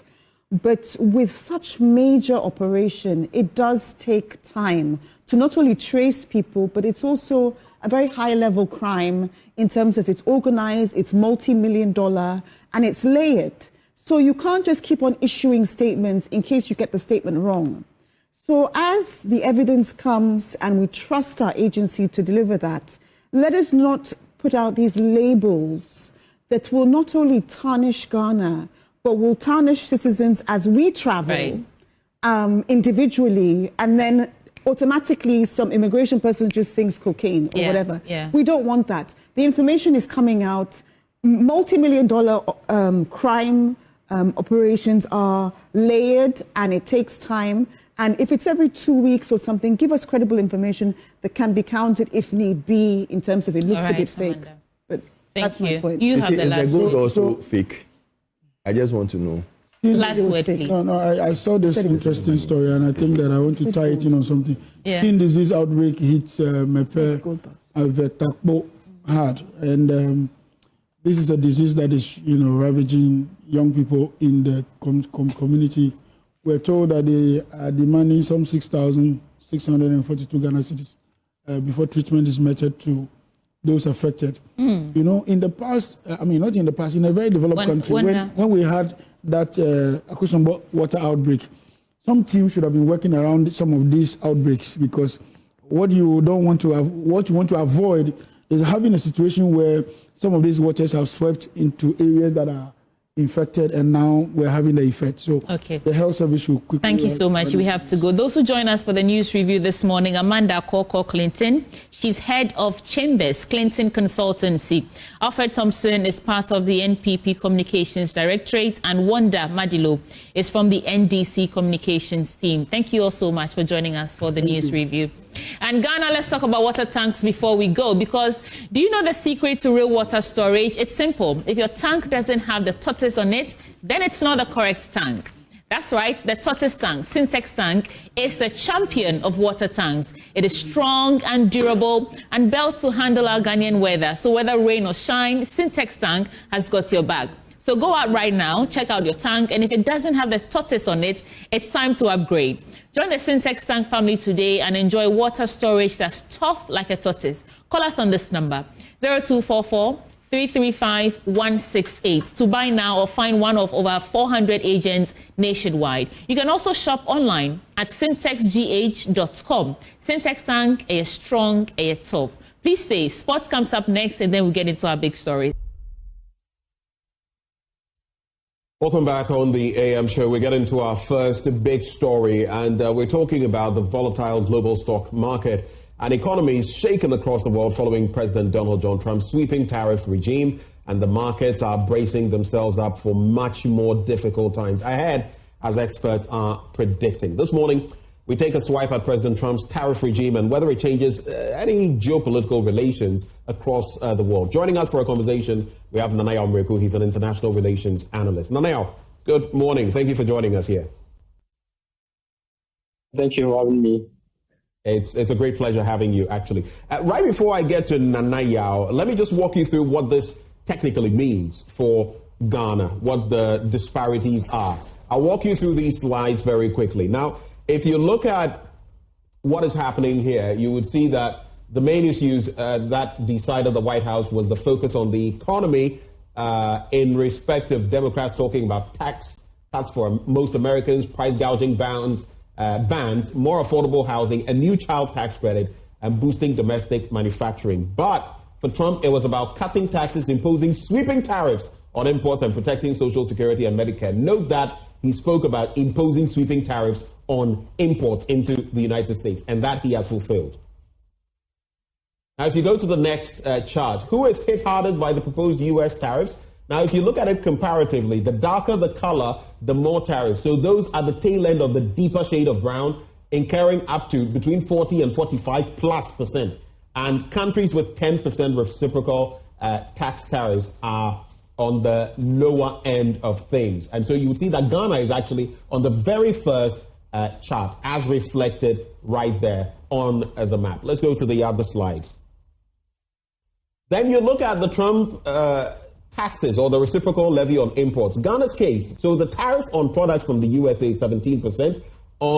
In terms of the USA, the reciprocal tax that they've slapped on now, it doesn't mean that is all of it, it's 10%. If you move further, you will see the chart of what exactly has been happening. So the trade volume as of 2024 between both countries stood at $2.48 billion. But who is getting more in terms of the cake of imports or exports? Let's go to the next slide. If you look at the trajectory, in 2012, the trade between both countries was it accrued to about $291.4 million US. And you will see that was a growing trajectory all the way through 2016, 2017, a leap in 2017, twice what we saw in 2016, $750 million plus dollars. It fell and then rose again in 2019 to $942 million. And in fact, if you look at 2020, 2021, it rose to about $1.7 billion and then $2.7 billion. That was an add-on between 2020, 2021 and 2022 of about $1 billion in trade increment. But then there was a steep fall from the $2.7 billion to $1.17 billion in 2023. That was about $1.6 billion lost, and now it is here in 2024 at $1.6 billion. So those are some of the dynamics when it comes to our trade. And if you look at, just briefly, the top 5 export countries, as far as Ghana is concerned, you'd see Switzerland, mainly it's cocoa, the UAE, mainly gold, South Africa, China, and India. The United States is not in our top 5. But coming to you, and let me also acknowledge that we have Dr. Theo Champong. He's an economist and political risk analyst. He joins the conversation. Doc, good morning. Can you hear me, Dr. Theo Champong? All right, we don't have him yet. We'll have him join the conversation in a bit. Now, so looking at some of these dynamics, the picture I've painted, the U.S. may not be in our top 5 bracket when it comes to the biggest traders with our country, but hugely relevant. What do these reciprocal levies or taxes mean for Ghana at 10%?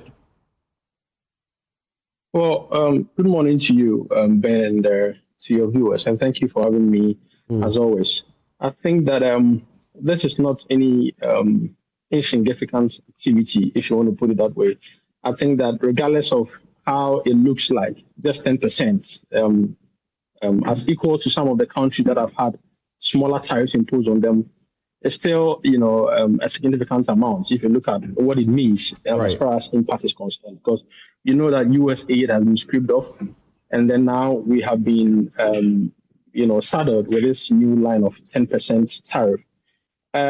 What the Trump administration is actually doing is that it is looking at countries that have, imposed tariffs on goods coming to the United States, and it's charging them half that amount. So, like you put on your screen or you projected on your screen, Ghana, the tariff that we impose on US is 17%, and it's charging us, 10%.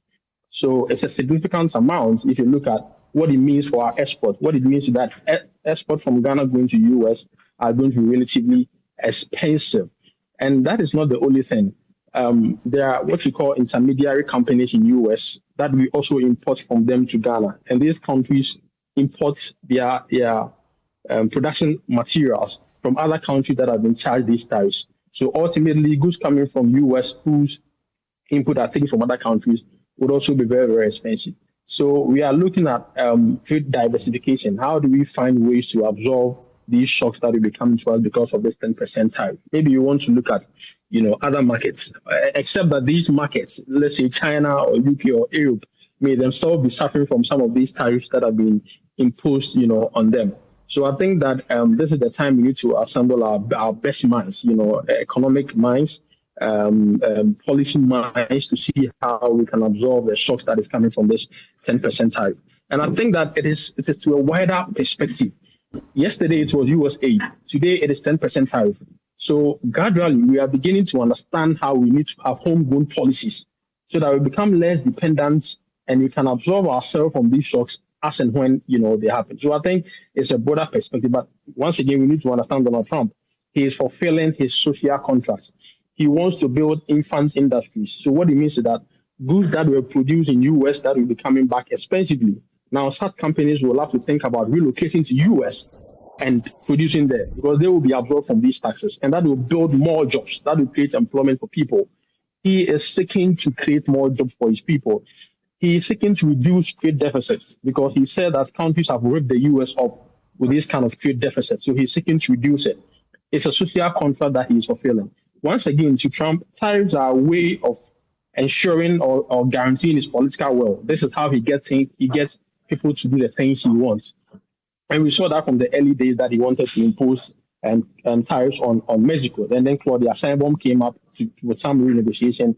Canada came around, and so I think going forward we need to look at what is happening and how we can also absorb ourselves from these tariffs as and when they occur.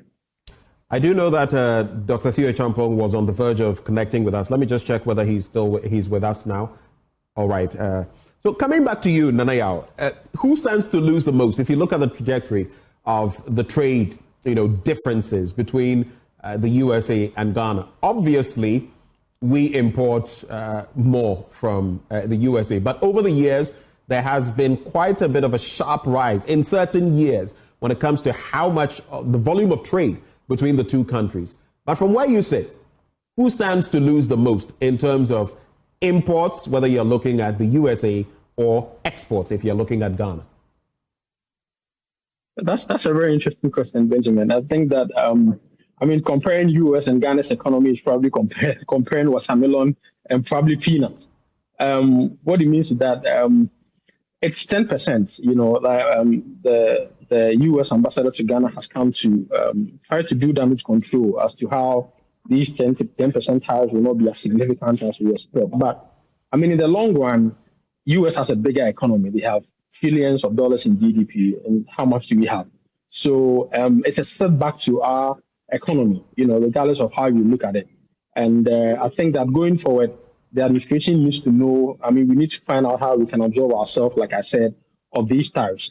But in the long run, US, it will look as if in the short term, mid-term, US will be getting countries to do what it wants. But in the long term, the global economy has grown in size and in scope to the extent that countries will no longer be dependent solely on US. they will try to circumvent, they will try to find ways around U.S. protectionism and find markets, elsewhere. And so U.S. might have its say in the short run, but in the long run, it is going to lose out. Look, if you look at between 2016 to this time, U.S. has shrunk as far as its trade deals are concerned. Europe has signed 8 major trade deals. China has signed 9 major trade deals. And if you look at the global trade corridors, there are 10 of them. 5 of these terminals have been established in China. Only 2 have been established in the U.S.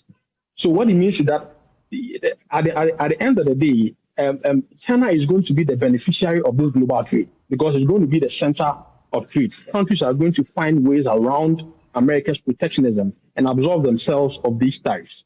So in the short to mid-term run, if you look at the U.S. will be making impacts, it will be reducing its trade deficit, but the long run has impact, has consequences on global trade economy. And it's also important to state that, look, we are looking at a possible recession here. This will be inflation. A possible recession a possible recession for whom? For U.S. and once inflation is high in the U.S. or once there's recession in the U.S., it's evaporate across, the whole world. Look, we were here in Ghana that we said, if you look at between 2020 and 2022, right, the global inflationary crisis, we saw how that was in some way responsible for the economic deterioration, right?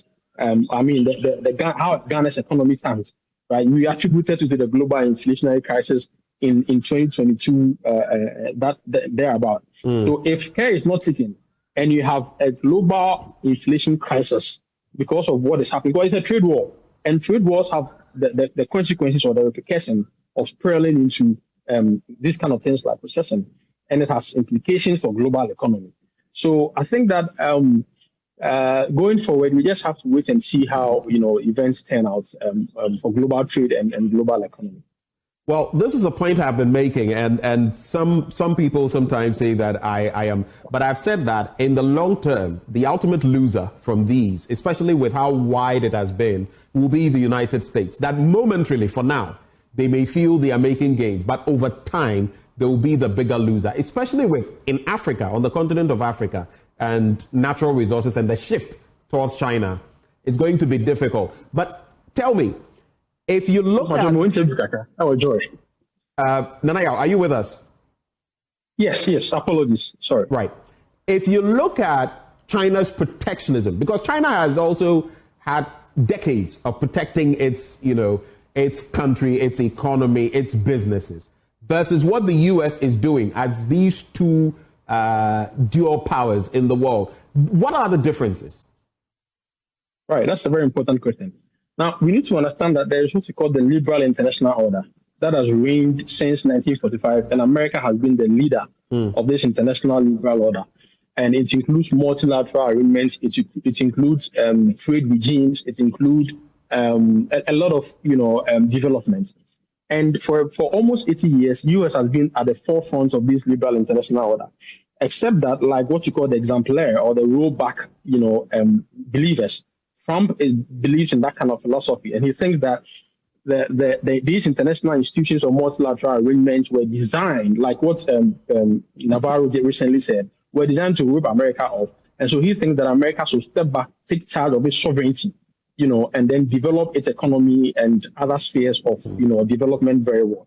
Now, the question you asked me about China and U.S. and that China has also performed some protectionist activities in time past. Now, and that is why I started by talking about the liberal international order. China has not been a benevolent hegemon. China has not been the leader of this liberal international order that we are talking about. And so if it imposes a certain amount of protectionism, of course, it's the second largest economy of the world, we are likely to feel the impact. But the impact will not be as dreadful as what we are experiencing now. Like I keep saying, America coughs and the world catches cold. So you and I are talking about these things because of the effect it's having across the globe. That every country has, even Taiwan. I mean, all the important allies of US, Taiwan, Vietnam, European Union have, they've had their share of these types. So the point I'm making is that America's connection to the global economy it cannot be contested. It's indispensable. It's uncontestable. And so their impacts, if they decide to impose tariffs, are more devastating. And that is why, like I said, I fear that economies are going to tank if they don't find ways to absorb themselves of these, tariffs. I gave you 3 scenarios. Goods coming to US are going to be expensive, even though that we're importing from US, whose inputs are also, imported from other countries are going to be expensive. If we are looking at diversifying markets and we are looking at going to China, we are looking at going to the European Union, like I said, they themselves are bedeviled, they are saddled with these taxes. So probably we have to look at, we have to bargain from a position of power. Maybe now we have to look at how we can strengthen after. We need intra-regional trade. And intra-regional trade has its own advantages. If you want to go to AFTA, that means that you need to do value addition to your product. And so that also does well for us. We can get some of the advantages we get from these foreign markets from trading amongst ourselves, to do AFTA. So let's see how things go, Benjamin.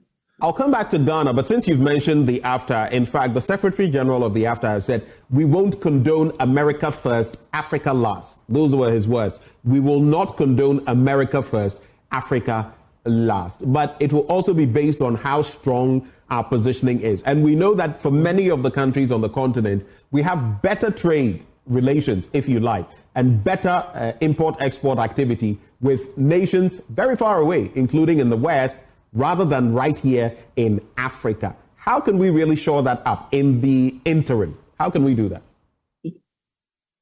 Benjamin, this is a very interesting question. I understand the dynamics of markets, and how we are likely to get better deals elsewhere, than to trade amongst ourselves. But the point is that we are looking at how volatile external trade relations are becoming day in, day out, right? This is what Ian Shapiro, my professor from Yale, will say the end of history. So things are beginning to roll back, right? Transcontinental trade is becoming more volatile by the day. And we know that this emergence of populism, outright nationalism, is not only taking stronghold in US. If you go to Europe, they are having their share of Trumpism, right? And so in the long run, you want to make intra-regional trade more palatable, you want to make it more appealing, you want to make it more reasonable, so that it's just a defense mechanism for posterity. You don't know what will happen tomorrow. So I understand the mechanics and how it looks beneficial to trade outside Africa with our European partners or elsewhere than to trade within ourselves. But they also started somewhere. And I think that there couldn't have been a better time for us to take serious the idea of trading amongst ourselves than trading, seeking markets elsewhere. So I think that these are dynamics, we have to explore as a people, so that tomorrow we don't come back again to talk about what, U.S. tariffs means for Ghana's economy or what it means for economies, across the globe. Nanaya, hold your horses for me. Let me bring in Dr. Theo Champong as well. He's an economist and he joins the conversation. Doc, good morning. Good morning. Good to be here. Let me go straight for the jugular. These tariffs that have been imposed on different countries, well, let's talk about our own first, 10%. They are supposed to be reciprocal. Coming at this time where US aid has gone, the economy is facing a bit of a situation in there. We've gone to the IMF. What does it really mean for Ghana at this point in time? I think there are a number of ways you can slice and dice it, right? Let's first look at the value of the trade between America and Ghana. It's roughly about 6% of our total trade. And if you look at the value of the trade as well, last year was about 2.1 billion.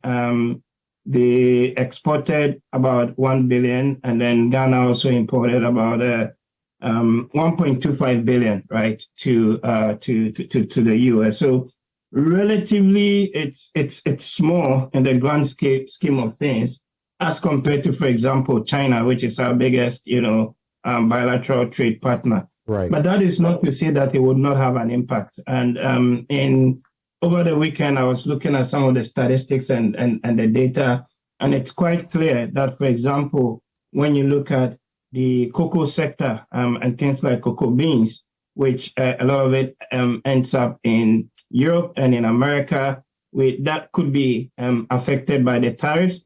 If you also look at things like non-traditional exports, so the Kobe and the Amani and garden eggs and yams and whatnot that we've been sending to marketing in the U.S. Again, all of these things could potentially be affected under this. Under AGOA, and the things that we export under AGOA, the garments and other products, again, these could all have potential impact. And then when you look on the import side, so you look at the data, what do we import from America coming in? And largely we're importing cars. Cars are about 25% of the import coming in from the US. And then we're also importing petroleum products. So that's another 23% of that. So what that means is fundamentally, we are not in a position as a country to sort of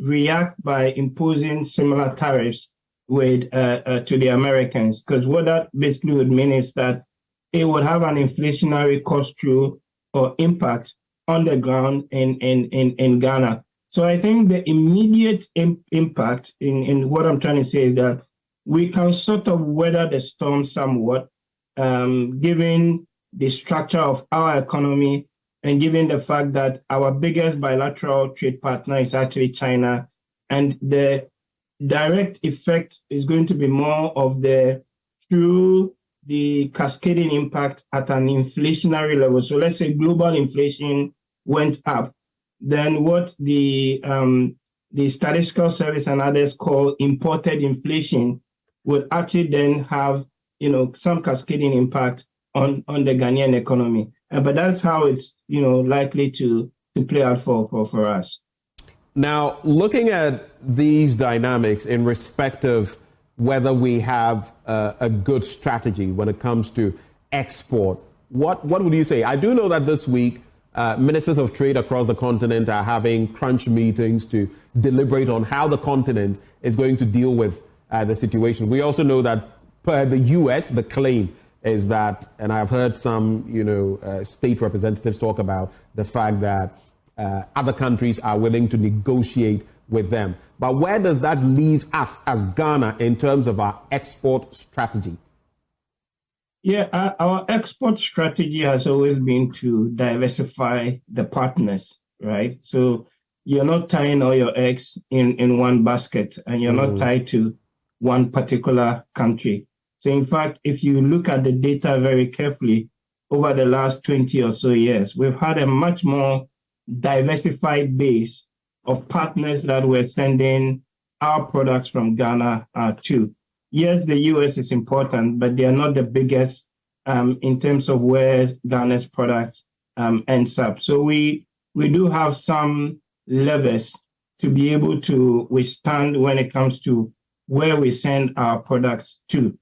I think the second, and if perhaps the most important, becomes, like I said, the potential effect at an indirect or second round level. And that is where the biggest challenge really is when it comes to economies, like Ghana, because if these tariffs go through and countries are not able to sort of negotiate or bring that down, what that means is that the cost of making products, whether they are intermediate or final products, some of which Ghana imports from other countries, which may use imports from America or from other jurisdictions, is going to go up. And then we're going to all sort of face the consequence for it.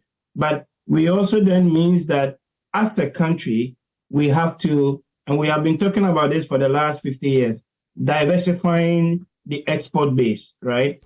You look at the structure of our exports. So I did indicate very early on that, yes, we have a number of countries now that we're exporting to. But when you actually look at the type of products that we're exporting, it's largely commodities and primary products with very little value being added. And that has been the challenge for us as a country going all the way back to the 1960s when we started our industrialization journey. So that is the crux thing. How do we increase the type of exports that we're doing And then number two, how do you encourage or generate other markets, including consumption from within the internal African market under AfCFTA? Right. Doc, hold for me. Let me just bring in Nanaya quickly on this. Under AGWA, the African Growth and Opportunity Act, there were some products, including apparel, textiles, and others, about 6,700 of them that would make their way into the United States with very fair, or enabling prices so that we could compete on that market. If you look at it now, the thinking is that over 5,000 young workers actually rely directly on exports to the United States, and that the new tariffs will hurt them. You can look at cocoa. Nanaya, are you with me? Yes, I am. Okay. You can I'm listening attentively. Right. You can look at cocoa as well, looking at if you import it or if you export it raw, it is duty free. But if you add value to it, which is interesting, that is cocoa powder or cocoa paste, then it attracts 30%. What would this mean for that industry? Right. Yam. You know that Ghana has been, the biggest exporter of yam for a number of years. Whether we still are currently, that's another issue. We overtook Jamaica. This 10% tariff would hit that as well. In terms of the AGOA arrangement and what this means for our exports, what would be your reading? Well, I think AGOA itself was shaky. I mean, if you recall, in our discussion on foreign policy analysis, we said we didn't know what was going to happen to some of these signature presidents if Trump came to power. Now there was PEPFAR, which is the President's Special Emergency Plan for AIDS Relief, which is also suffering as we speak now. But at least AGOA is still on hold, and we thank God for that.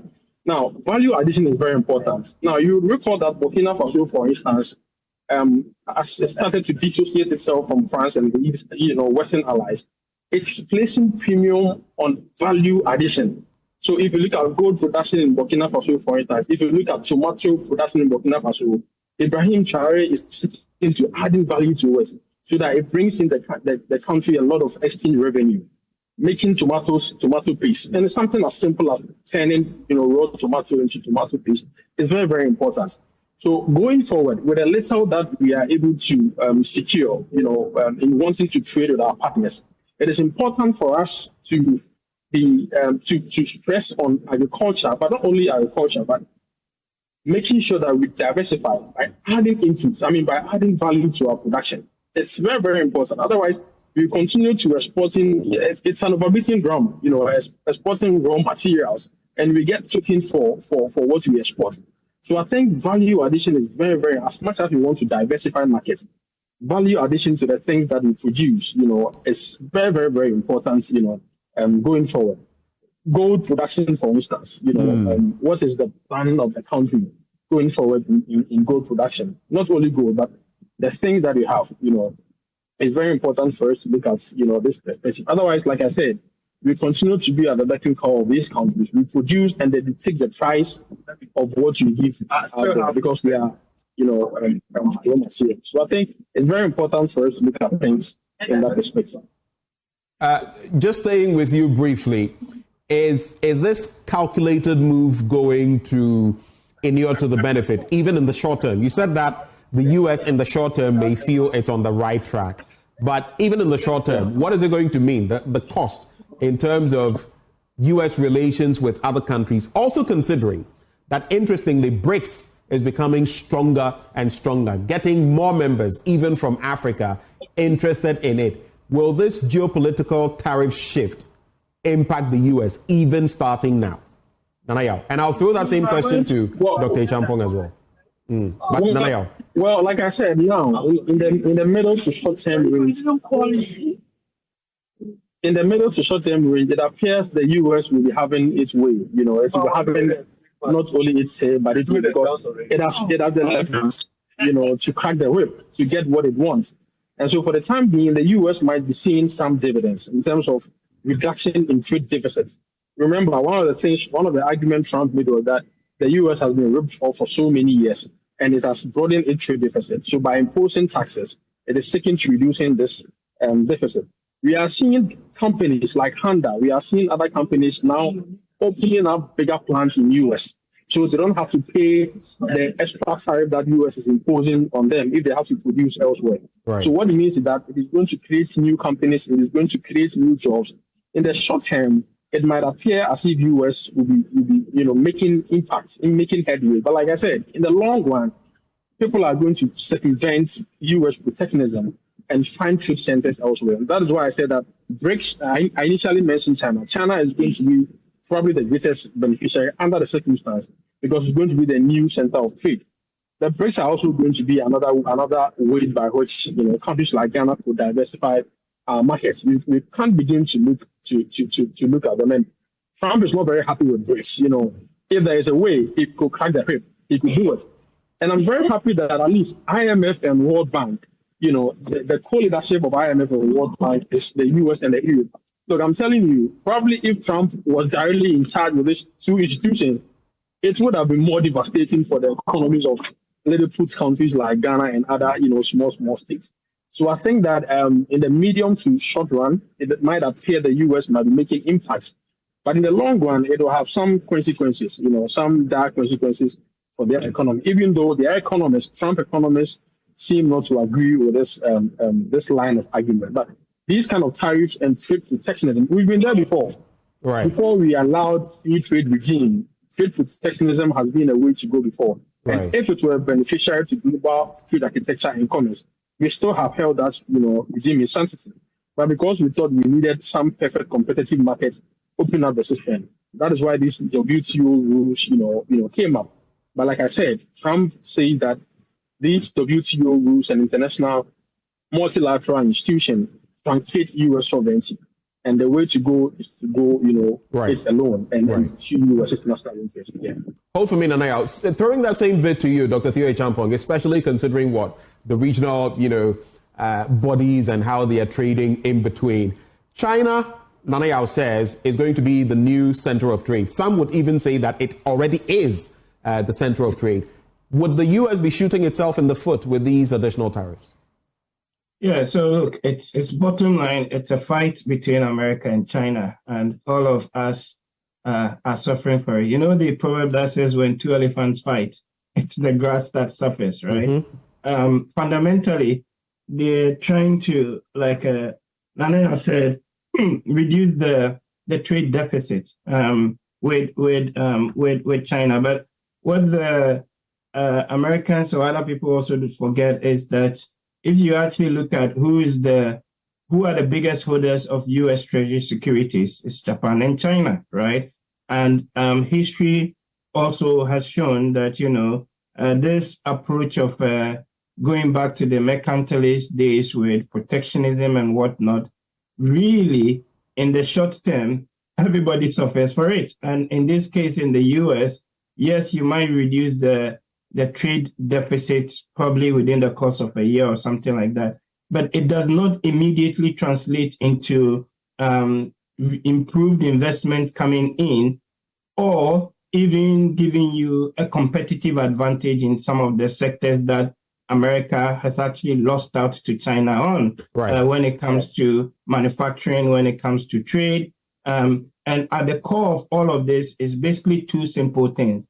America realizes that, okay, it's lost out on the manufacturing and the trade argument. However, the whole global economic system currently is premised on the dollar, right? And this is one of the levers that it has to actually exert its hegemony around the world. And we've seen China and other sort of countries try to pivot away from that by developing alternative power systems. So what we're actually seeing is not just a question of trade wars in the classic sense of the word using tariffs, but there's actually a much bigger dynamic that is underpinning or driving it. But in terms of the trade aspect, in the immediate short term, the concern really, and this is what has affected all of the markets since Friday, is that it's going to lead to lower output. Cost of making goods is going to go up. And there's even now talk, or Trump was even pushing the US Fed chair to sort of try and do something to sort of weather the storm. But the expectation or what they're thinking would happen in the more medium to long term is that U.S. jobs and manufacturing would come back. I doubt that that is actually going to be the case. And then number two, the medium to long term expectation is that the dollar continues to be the sort of global currency in some respects. And so the whole threat that China sort of poses to America would be mitigated somewhat. Again, we're yet to see how the evidence will play out on that at the macro sort of level. But in very simple terms, this is a fight between America and China, and all the other countries are basically, taking the flag for it. It's just two elephants fighting, right? And we, the smaller countries, are bearing the brunt. Well, thank you, gentlemen, for joining the conversation. It's interesting. Maybe if you're Trump's friend or the administration's friend, it may take a certain picture. Russia not getting any of these tariffs, at least as of the last check, but China slapped with 34%, the EU with 20%. How will things pan out, and how will Ghana react? Well, those are conversations we'll keep having. But those who joined us, Nana Yamreku, international relations analyst, and Dr. Thue Champong, an economist and political risk analyst. But let me ask you, are you ready to dream, dare, and deliver in the world of IT? Well, if you are, look no further than the Jackson Institute of Technology, the only NIIT authorized training center in Ghana. At JIT, we provide world-class IT training for individuals and corporate organizations, equipping you with industry-relevant skills in software development, cybersecurity, networking, cloud computing, artificial intelligence, digital marketing, and more.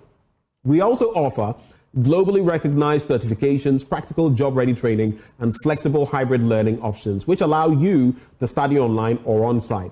Our expert instructors ensure hands-on learning experiences that prepare you for success in today's digital world. Conveniently located on the Ring Road near Circle in the heart of Accra Central Business District, and also in Kumasi at the Jackson Educational Complex HQ at Yeduasin near the KNUST. You should know that JIT provides easy access for students and corporate clients.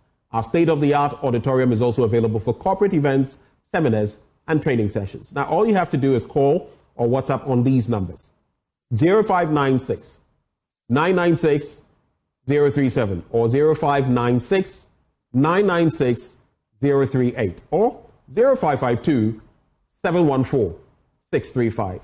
The website is www.jit.edu.gh. JIT, your gateway to a thriving IT career. When we return, there's still a lot more to talk about when it comes to health, World Health Day. Well, stick and stay. We'll be right back.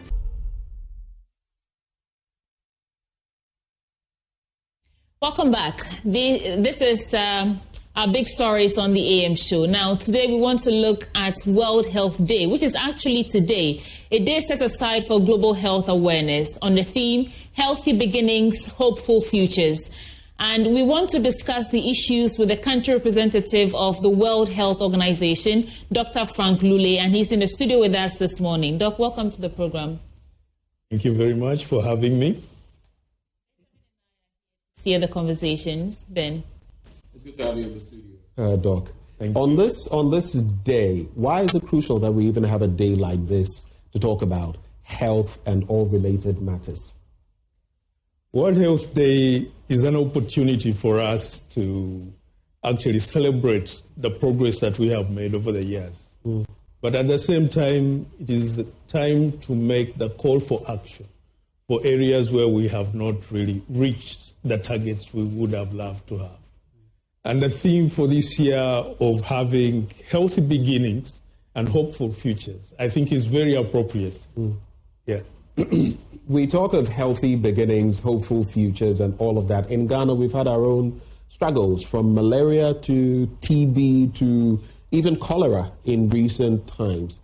If we could situate the conversation here a bit before we get to other matters, what would you say about our health in Ghana as a country? Ghana has made very tremendous strides towards achieving universal health coverage. If you look at where we've been, for example, since 2000, 20 years ago, using your case of, say, malaria, the country is now thinking of elimination. 20 years ago, malaria was the largest killer, especially of young children in this country. We still have outbreaks. You've talked about cholera. But if you look at where we were probably 15 years ago, and the response, and the number of people we used to lose, I think we are in a much better position now. So, to me, this is a very appropriate day for Ghana to celebrate the challenges, rather the successes that have been made. But at the same time, as I said, we still have a long way to go, and we really need to address those issues that affect us. Well, since today is also a day to commemorate the founding of WHO, let's start from what you can remind us of the mandates globally and what you specifically hope to achieve in Ghana. What is the mandate of the World Health Organization globally? And specifically on Ghana, what do you hope to achieve here? WHO was set up in 1948, and Ghana became a member the moment it gained independence. Our largest mandate is really to provide health for all. And as WHO, we provide strategic partnerships, support to member states, because we are not the implementers. It is the countries themselves that take on the role of providing health services to their populations. We, as WHO, we provide the technical support, we provide the tools, we provide the guidance, the evidence, and the best guidelines that countries can use to serve their people. Okay, so in that context, technical support and all that, how closely do you work with the Ministry of Health, all the agencies really under the health sector? How closely do you work with them in achieving these goals that you have set for yourselves and for the country? Ghana being a member state and WHO being the secretariat, so to say, of the member states of the organization, we have the strategic partnership, particularly with the health sector in Ghana and in the Ministry of Health and all its agencies. But as you know, health goes beyond just health services.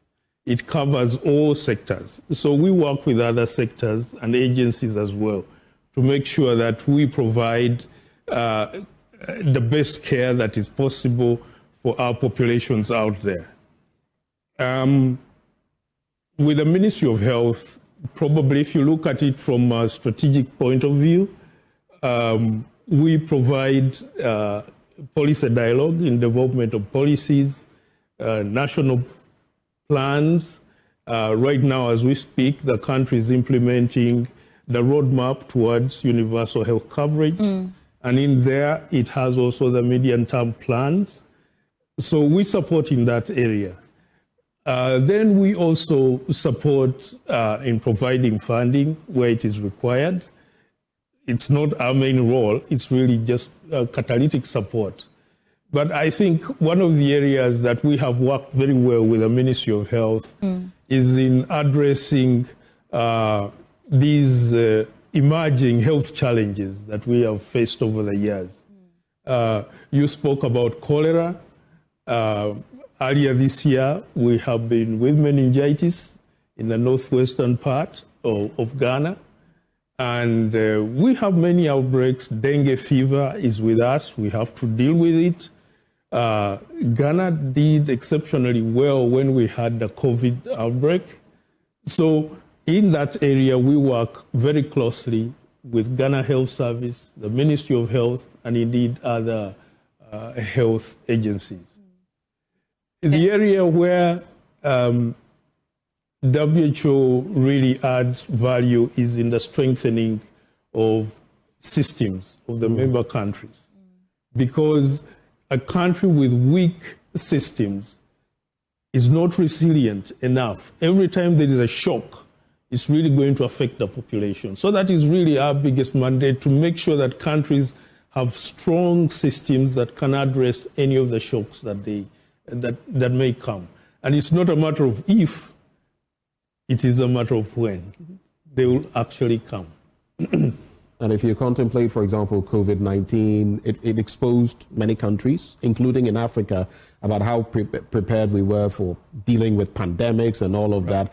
There's been a lot of talk about even producing vaccines right here on the continent of Africa. Ghana has been, at the forefront of that. But what then would you say has been your impact in terms of helping Ghana get to universal health coverage? Because that's a goal we have. We're still not there yet. Yeah, as a country, we are not on track. But as WHO, we are working with Ghana, as I mentioned, strengthening the systems, but also advocating and promoting public primary health care as the platform that is really going to get us to universal health coverage. This is an area where there wasn't a lot of investment, and yet we know most of our people that require these services happen to be far away from the systems that we have set. Ghana has taken on a very good policy of decentralizing health services, and we are supporting them in that area. So primary health care, we believe, is the platform that is going to get us closer to universal health coverage. And that's what we as WHO are promoting and supporting the country to achieve and implement. Sweetie started talking about the theme. I wonder how maybe the theme would feed into the continent and our plans going forward. The theme is healthy beginnings and hopeful futures. And this year, the focus on maternal health and child health is, I think, one of those, I must applaud those who chose the theme, because if we do not have a healthy beginning, and here we are not talking just about survival, we are talking about thriving, we are not going to have a hopeful future. And this begins with having a healthy mother. And to have a healthy mother, sometimes we only think it is really just making sure they have access to health services. But we could take it a step further and really look at the rights of the girl child. Does this child have a proper education? Do they have economic empowerment? Do they have legal protection? And do they have access to medical services? Once you have that, you are really creating a very healthy beginning for that child. They're empowered to take decisions. They are kept in schools longer to avoid these many teenage pregnancies, for example, we are experiencing. So that will give a healthy beginning to the mother in the first place. Then the mother, when she's pregnant, she has to be given the best care during the pregnancy, during conception, rather during delivery, and also after delivery. And that means Ghana must have quality services. But it starts in the household.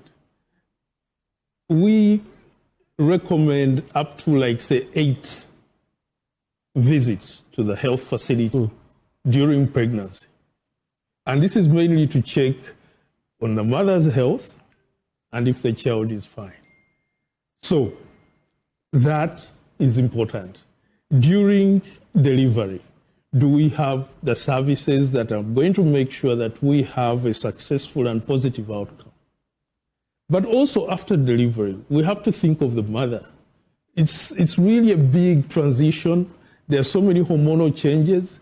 You're beginning to breastfeed and all that. How do you go through all that? And then the child itself, how do we provide, for example, immunization services to make sure this child is healthy? When the child is sick, do we have the quality services to make sure we are able to treat this child? And with that, and in addition to other sectors coming in, we will definitely have future, hopeful futures for development of this country. I know we are making some progress. I read, was it over the weekend, about one of the hospitals in the Western region who've not recorded any mortality, maternal mortality. And so I know we are making some progress, but there are some gaps that exist. So from your perspective, how would you assess, because you're mentioning child health and all that, how do you assess how we're doing? And strategically, how can we amplify the impact of the work that we are doing in terms of maternal, child health, all the things that you mentioned, legal assistance to the girl child and all that, to, you know, ultimately attain universal health coverage? I think that's a very good question because the successes are there. Using the figures that we have, I think in 2000, maternal mortality for Ghana was more than 400, almost 500,000, 500 to 100,000 live births. We've gotten to less than 250 to the figures that we have. But that is way off the 70 per 100,000 that we target to achieve by 2030, which means we have to redouble our efforts. What Ghana, as I mentioned earlier, I think there's really been significant investment, not only in teaching hospitals, regional hospitals, but also district hospitals, polyclinics, the CHIPS, almost all levels. There's been some, and now what I haven't been in Ghana for very long, but this year the country has been going through various reviews of their programs. And maternal mortality is their number one indicator. Every time there is a mortality, there is an audit to really see what went wrong. We have the challenges, and the challenges usually stem from the decision to seek care if you have a problem. There is a challenge of actually the distance. I have a problem, but how do I get to it? And then there is also the challenge, once I get there, will I get the quality services? And all those have been identified, and there is work that is being done. It's not over. We still have a lot more to do, but I'm very positive on what is going on. Okay. Are you positive, though, just a quick follow-up, that by 2030 we can get there? At least per the maternal mortality statistics, 250, like you said, since 2000, we've come far. We've halved it, 500 to about 250. But can we get to 70 by 2030? That's a good question. I wish I was with the Ghana Health Service. But we have it all in place. If you look at the health workforce, the investment that has been put in really making sure that all mothers get supervised deliveries. If you look at the commodities that sometimes we lack, and you mentioned something about the country going ahead and developing its own products, vaccines, for example. Ghana has a very strong regulatory agency called FDA.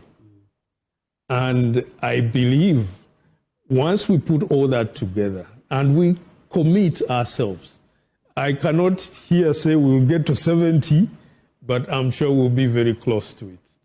That's hopeful. And are there specific activities to mark the celebration today? There are several activities as we speak. And as I mentioned, it is really us working with a government to make sure that this is recognized. We have to work with communities. I know there are very many press releases the Ministry of Health is going to take on. And just for your information, this year the UN is also celebrating its 80th birthday. So as a UN, whether it is UNDP, whether it is UNFPA, UNICEF, if you look at the challenges of healthy beginnings and hopeful futures, they are all connected.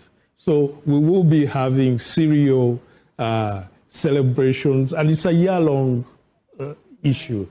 Earlier on, we had the World TB Day, and there were some very positive results there. We are now identifying more TB cases than previously. later this month, we will be having the World Malaria, we'll be celebrating the World Malaria Day. And as I mentioned, Ghana is towards elimination. Earlier on, we had the World NTD Day. There are a lot of successes for Ghana on elimination of various neglected tropical diseases. We used to have trachoma. That has been eliminated in Ghana. Yeah. I don't remember the last time I heard about that.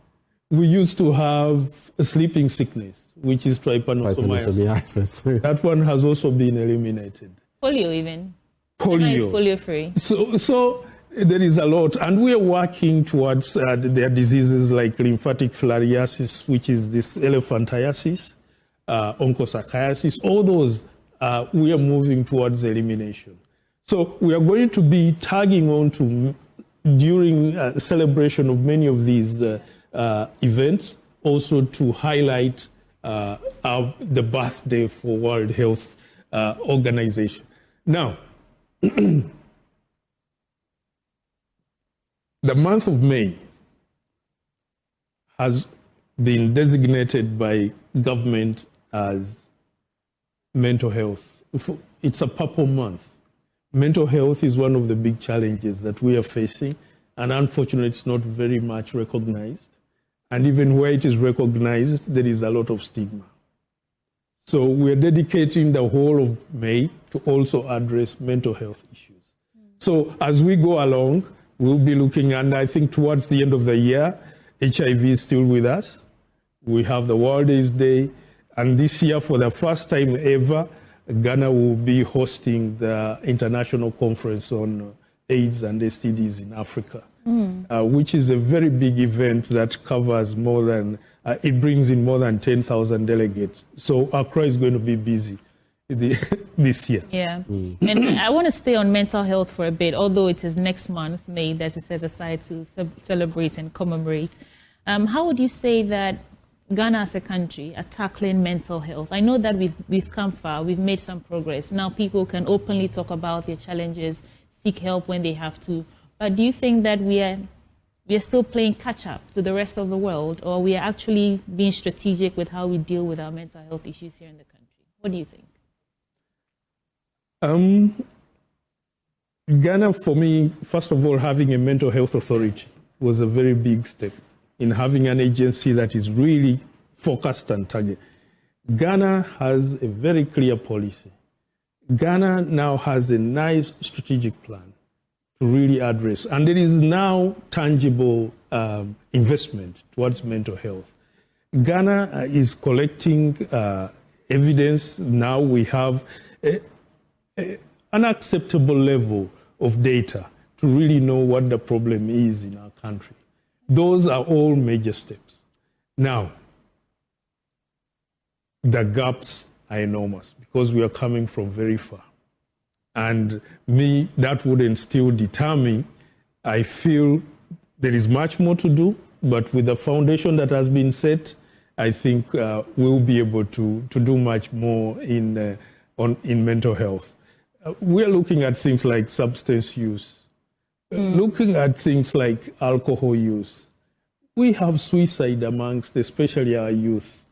And then there are some mental health conditions we don't usually handle, things like depression, anxiety. We always think of the people we find by the streets and so on, but it is in our households, it is in our workplaces. And all of us have a role to play, really. Let's contemplate some of the ailments or illnesses that thrive on immunocompromised, hosts, if you like. I mean, recently we celebrated World TB Day, and we know that the statistics in Ghana, while we're making some strides, a lot of people, there's a stigma with testing, and some people don't follow the DOTS procedure and all of that. I want to tie that into HIV and AIDS, because there are some linkages. People who get HIV sometimes also suffer, fall prey to TB. If you look there too, you would realize that a lot of people, the stigma is still there, but so many people don't even want to check out. They don't even want to know their status, and that is dangerous. We've had conversations here where our guests will tell us that if they look at the numbers, there is so many more who are not getting tested, and we can't say for a fact that this is where we are. What is the WHO doing to help the Ghanaian health system in that regard? If we look at the figures for Ghana, for HIV, I think Ghana must be applauded. I know there are times when we always say, yes, it is bigger than what it actually is, but sustaining a low prevalence of less than 2% is something we must applaud, especially in these days of high exposure and people not really seeing HIV as the killer that it used to be. And this must go to our youth. It is really tough. It is even difficult to get investment into awareness or prevention programs because you have to make the case, and some people don't see that case. But going straight to your question of testing, of people knowing their status, I think you hit it when you said we still have that elephant in the room of the stigma, and it is almost for all conditions. But for HIV, I think it is such a big determinant on us getting to know our status. We still have to work on that. And for example, we now have the tools, which we never used to have. If you're positive, there are so many things that can be done. And for you to live a normal life like anybody else. And the ARTs are there. Exactly. And to me, I take that as something very positive. The other one is also, in my view, we need to integrate or mainstream HIV management with everything else. I think we've kept this response so much into isolation that is taken as a special case that for you, if I come to a hospital, they are going to do a complete blood count. If I report with a fever, they are going to do all exams and everything. But for the HIV, I require some kind of special steps for me to be able to get that test. Yet, and to me, that is creating another barrier. So I think we really need to mainstream the service of testing. We need to make the services much more available. Ghana has gone very well in decentralizing HIV services. It used to be only in recognized high-level facilities. But now I think almost every district has a treatment center. Testing is our first 95. If we do not get it right, we will not be able to achieve the SDG goals. And we have made the testing, I remember when I first tested, as you can imagine, probably you are not... I wasn't born. It's okay. I wasn't. Yeah. It will take you 2 weeks to get your results. But now you can even do the test in your house, in your home. Yes. You can do it in the workplace and so on. And so self-testing, we have it. We have various service delivery outlets. We have so many people you can talk to. So I think that is something we can all work on together. And to me, it is not going to be the health workers or the specialists. This is where you see the power of civil society. This is where you see the power of people living with HIV, sharing their experiences, what they've gone through, how they've been empowered, how they can help others to also come out. I think we need to tap into that force, into that power. And then we all need to work with all programs. There are times now we are facing non-communicable diseases. You go there providing cancer services, diabetes services, but they're not doing anything about HIV. And this is the same person. So I think there is a lot that we need to do if we really put our heads together. And that's why I like, to me, this theme for today of having hopeful futures. We really need to call ourselves back to action, find new ways of working to achieve the targets. Because I've never seen a time when we have so many tools at our disposal to make a difference. You mentioned that we have the tools. I wonder if that's the reason why most people aren't as scared of HIV as they used to be. Growing up, I remember we had HIV clubs in the schools where constantly we're creating awareness about the disease. But perhaps because we have antiretrovirals and ways to manage the disease, people don't see it as a death sentence anymore. Do you think that's why, we are not as scared of it as we ought to be? Some of these are unintended consequences on the way we responded at the beginning. I think we created that scare and fear amongst populations. But maybe now we've humanized in a way. That is, I think. So we intentionally created the scare factor. Yes. To prevent people from wanting to, and now we've humanized it. I think, yes, I know. Some of them, they may not look like they're things that we need to continue doing. But to me, whatever works, I think we shouldn't take anything off the table. Okay. Those clubs that we created, they were for HIV. But to me, they can be used as outlets for all sorts of health needs. Okay. For example, adolescent health, mental health. Why don't you use the same clubs that were created? And that's when HIV will also be brought back. Okay. My final question to you, though. I know that the WHO has helped train and strengthen the capacity of Ghana health workforce. You mentioned that we have the tools, we are making some progress. Would you say that the workforce, Ghana's health workforce, is actually feeling the impact of all these training sessions that the World Health Organization has been lending to us? Have you seen some significant improvement in the workforce? Oh, yes. Ghana is in what I would call a position of envy for many other countries when it comes to the workforce. Ghana has really developed a very strong workforce that has supported. I can even start from a selfish perspective. Ghana health workforce has supported WHO a lot. Ghana health workforce has supported WHO? Yes. Okay. Ghana health workforce has supported other countries in strengthening their systems. Okay. Ghana health workforce has been developed and has, as I've mentioned, has been decentralized to many areas. The challenge comes in here. And I think this is really like you're struggling with your success, and it is with the migration. We are losing a lot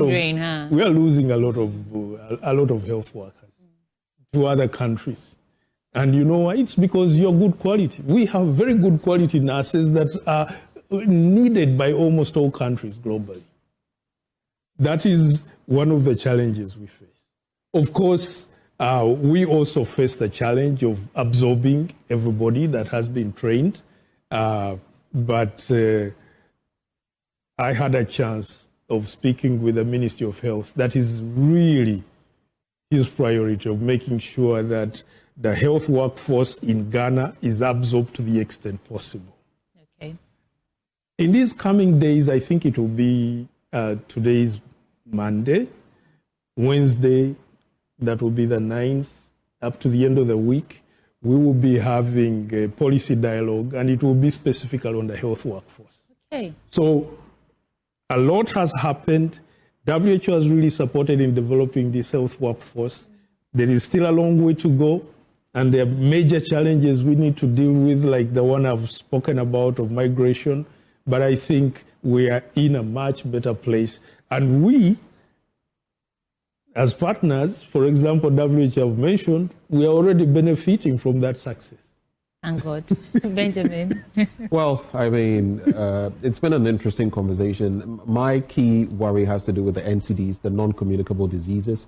and the havoc they are wreaking. You would notice that we used to focus so much on the malarias and the rest, but now the cardiovascular diseases, for example, stroke, and other things in there. You've mentioned diabetes, cancer, kidney disease now has become, I guess we really need a focus there as well. There is a focus, but looking at the mortality rates, I guess a lot more ought to be done. But that will be my final thought on no, that's really true. In fact, as we speak now, yes, it is infectious diseases that are still causing the majority of the deaths, but we are now talking more than 40%, almost 45% of deaths are because of non-communicable diseases. And for the first time, I think the country has now come up with strong data on non-communicable diseases. We recently supported the country conduct a STEP survey. This is a survey which is really looking at risk factors for non-communicable diseases. And it brought out really stark issues that we have to deal with on non-communicable diseases. The government has made this a priority. And I really feel this is something that must be commended. When you look at national health insurance, it never used to cover many non-communicable diseases. There is now support from the NHIA on NCDs. When you look at the workforce development, the way systems are now being organized, it's really to make sure that we address non-communicable diseases. We never used to have data systems that would even capture how much we're facing.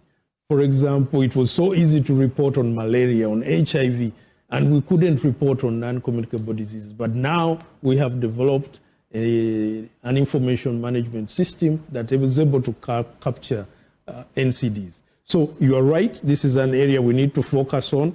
It is now a priority. We can't keep burying our heads in the sand. That is the development for developed countries alone. It is ours here to deal with. Tobacco. Ghana has done very well on controlling tobacco use in this country, and I think it must be commended for that. That is something worth celebrating. You even instituted, I think there is a tax now. There is a tax on tobacco products. And if you look at what tobacco is able to do, cancers, chronic lung diseases, almost every part of the body is hit with tobacco. And I think we need to work on cancers. We need to get a national registry for cancer. We need to work on cardiovascular disease, kidney diseases you've mentioned. There is a lot of development that has happened on. We are seeing a lot more dialysis centers. More needs to be done. But to me, it goes back to prevention, making sure we do not get to a position when we have a high burden of non-communicable diseases. And in my view, it is always the easy things, which may even not sound medical. Wash your hands, eat well, make sure you exercise, live in a comfortable setting, have your personal hygiene. And you're good to go. And you're good to go. Thank you so much, Dr. Frank Lule. He's country representative of the World Health Organization. It was good to chat with you. Thank you. Thank you so much. Right. And before we go, every year you do know that thousands of Ghana's brightest minds seek better prospects abroad, leaving a gap in our workforce. And the question is, how can Ghana inspire its talents to stay? Join David Ofosu-Dorte, Professor Mary Setrana, and Her Excellency Dr. Amina Guri-Fakim, that's a former president of Mauritius, at the 12th edition of the Afenyo-Markin and Associates Business Roundtable to discuss managing the talent exodus, leveraging private-public partnerships for growth. Now, this is happening on the 7th of May, 2025 at Labadi Beach Hotel, and it starts at 9 a.m. sharp. To register your attendance, simply text your name and organization to this number, 0530-117-202. Or you can also send an email to info@ieyamsin.com. Ben will tell you more, and then we'll take a break. Well, that's it for now. We're going to take a breather, and we'll be right back in a bit. Welcome back. Let's talk about upgrading skills in research and evaluation. In the studio with me for this conversation is Samuel Owusu, PhD. He'll be graduating in June. Welcome to the program, Sam. Yeah, nice meeting you. So tell me about RISM Institute and what you do to upgrade skills in research and evaluation. So as the name implies, RISM, it stands for Research, Evaluation and Statistics. So basically, it's an interdisciplinary program that we have put together to help, students and then professionals in upgrading their skills in the field of research, evaluation, and statistics. And how did this come about? I mean, you must have identified some gaps that you're hoping to fill with this. Definitely. So, when I completed University of Ghana with political science and sociology, I stayed home for like almost 5 years without getting a job. And then after that, I traveled to the United States to do my 3 masters and then PhD. So what I realized was that if I cast my mind back, I didn't have any skill sets, to really make me relevant in the job market. And then as it stands right now, there are several people who have graduated, and then out of frustration, they also do master's degree. And then when they complete, they still come back home because they don't have any particular skill sets. So this is more of a refresher course or a refresher training. So it doesn't matter if you have done computer university, you have studied all the theories behind research, evaluation, whatever. We are saying, come and let's give you the practical skill set that is needed in a real world to make you competitive enough to get a job. And what's in exchange? What do you get? It's a non-profit and also a company. But then, when you get to a certain level, you also want to give back to the society. So, I just know that people are frustrated in the house, because they want a job and they don't have it. But this is an interdisciplinary program. So it doesn't matter whether you have done sociology, political science, whatever, psychology, come and have this ADAP training so that you can get a job. You mentioned that it's a company as well as a non-profit. So yes. This particular training, is it for free? Yeah, it is for free. So on April 19th, I'm offering free training to upgrade the skills of individuals. That's what I'm saying. It doesn't matter your field. Come. This is interdisciplinary program. So, for instance, when I graduated with political science and then I went to the US, I did public administration. I realized that I was stuck in that field. So I decided to do another master's again in evaluation, measurement, and research. And that is interdisciplinary. And then my PhD is in research, evaluation, statistics, and assessment. That is also an interdisciplinary. So that gave me the chance to work in various fields. Yeah. So as it stands right now, I'm evaluating a mental health project in the US, working with, mental health nurses, psychologists and clinicians and all that.